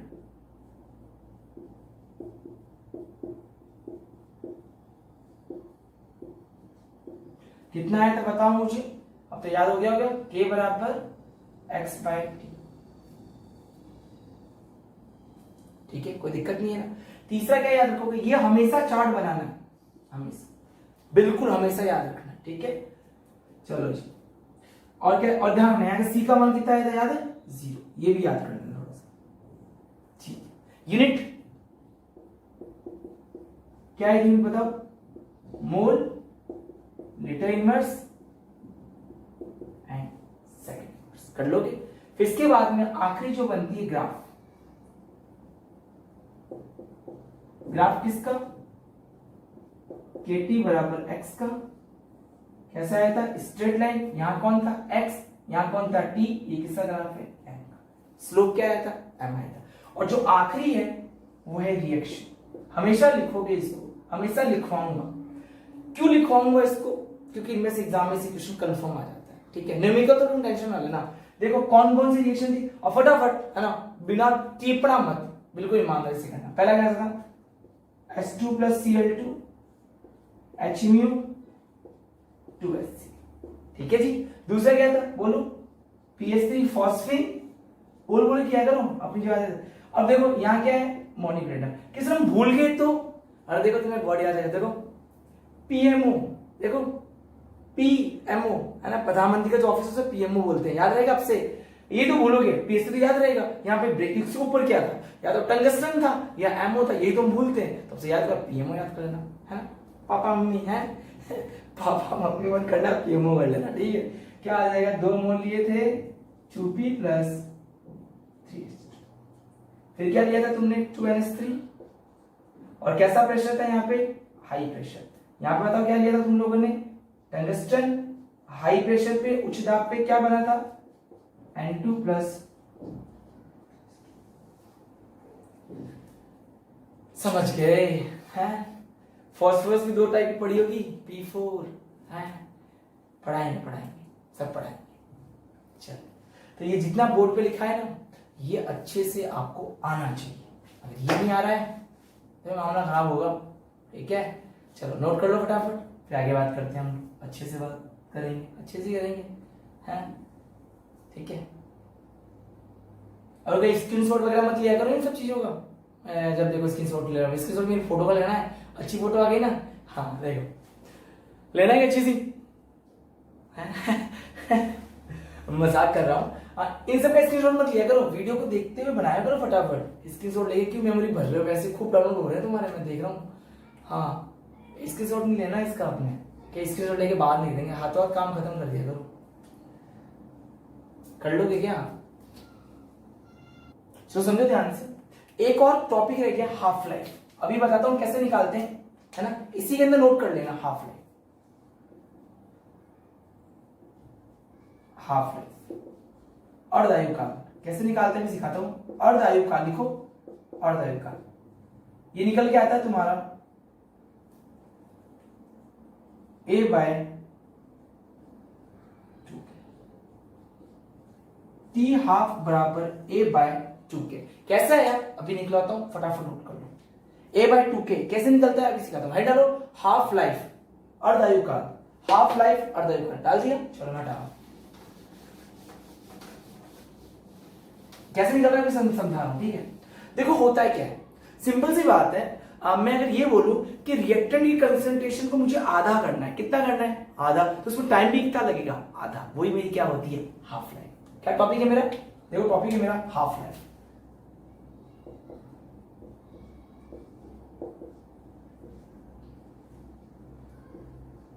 अर्ध आयु का, ठीक है। कंसंट्रेशन को आधा करने में जितना टाइम लगता है वही क्या होती है, हाफ लाइफ। तो एक बात बताओ, अगर कंसंट्रेशन को आधा कर दोगे तो कितना हो जाएगा, A/2। समझ में आ गई बात। या मैं इसको x मान लेता हूं, क्या मान लेता हूं, कंसंट्रेशन को कितना कर दिया मैंने, आधा कर दिया। बोलोगे सर यार यहां तो x है, यहां पर A ले लिया, यहाँ पे x/2 क्यों नहीं किया, कर लो ना। अरे इस x की तो कोई कंसंट्रेशन क्या है, A है, इसलिए मैंने A कर दिया। ठीक है, कोई दिक्कत नहीं। T भी क्या हो जाएगा बताओ, T भी कितना हो जाएगा, आधा, हाफ हो जाएगा। समझ में आ गई बात सभी को। अच्छा एक बात, फॉर्मूला क्या था, x बराबर, सॉरी k बराबर क्या था बोलो, x/। ठीक है, अब बताओ हाफ लाइफ निकालोगे तो t कितना हो जाएगा, हाफ, x का कितना है, A/2। समझ में आ गई बात। ये क्या है, x कंसंट्रेशन, A भी क्या है, कंसंट्रेशन। कहने का मतलब क्या हो, मान लो मेरे पास 100 मोल है, कितने मोल है, 100, लेकिन उसमें से केवल आधे मोल ही 50, आधे मोल ही कन्वर्ट हुए, आधे मोल कंसंट्रेशन कन्वर्ट हुई। तो आधे मोल को मैं किसे दिखा रहा हूं, ए से दिखा रहा हूं। समझ में आती बात।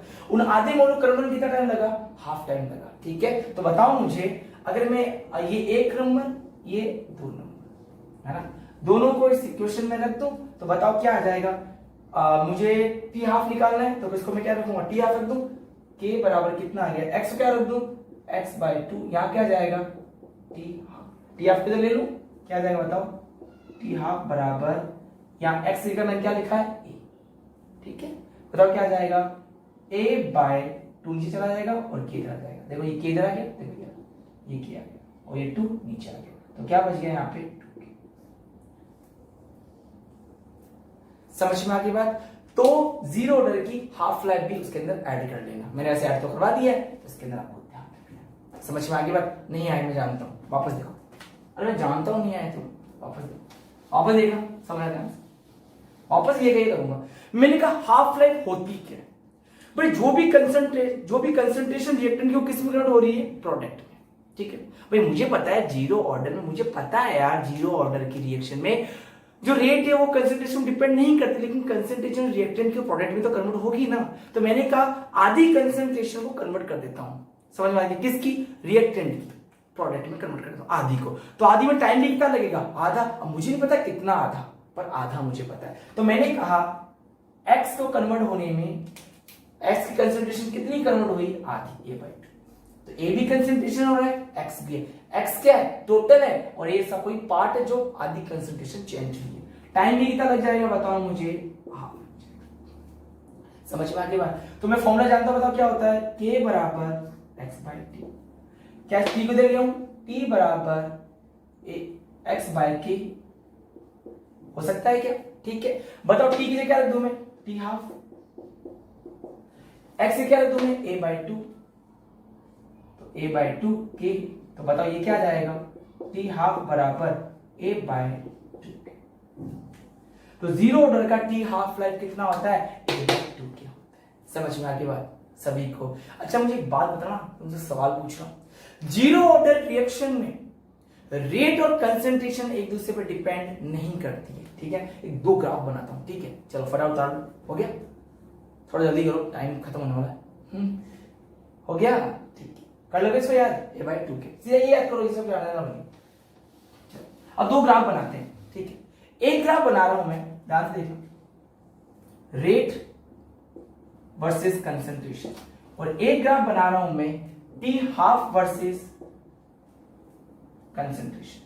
यहां पे सांद्रता है, ये क्या है, दर, ये क्या है यहाँ पे अर्धायुकाल है, और ये क्या है सांद्रता। क्या बताओ जीरो ऑर्डर में रेट और कंसंट्रेशन डिपेंड करती है क्या, नहीं करती है, तो ग्राफ सीधा जाएगा, कोई डिपेंड नहीं करती। लेकिन बताओ क्या टी हाफ कंसंट्रेशन डिपेंड करता है, बिल्कुल करता है। इसके फॉर्मूले में निकल गया है, देखो क्या निकल गया है, बताओ टी हाफ बराबर A/2 बिल्कुल सर आ रहा है, कर रही है, बिल्कुल कर रही है। तो बताओ यहां पर ग्राफ कैसा आएगा, स्ट्रेट लाइन है। इसका मतलब इस पर डिपेंड करती है और इस पर डिपेंड नहीं करती। समझ में आ गया सर, कैसे नहीं करती है, देख लो ना, dx/dt बराबर k,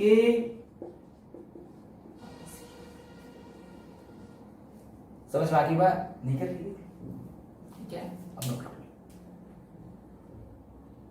तो यहां पर तो रेट कंसंट्रेशन पे डिपेंड नहीं करती है, इसलिए सीधा भाई कितनी कंसंट्रेशन बढ़ा ले, रेट पे कोई डिपेंड, कोई फर्क नहीं पड़ेगा, कांस्टेंट चला गया।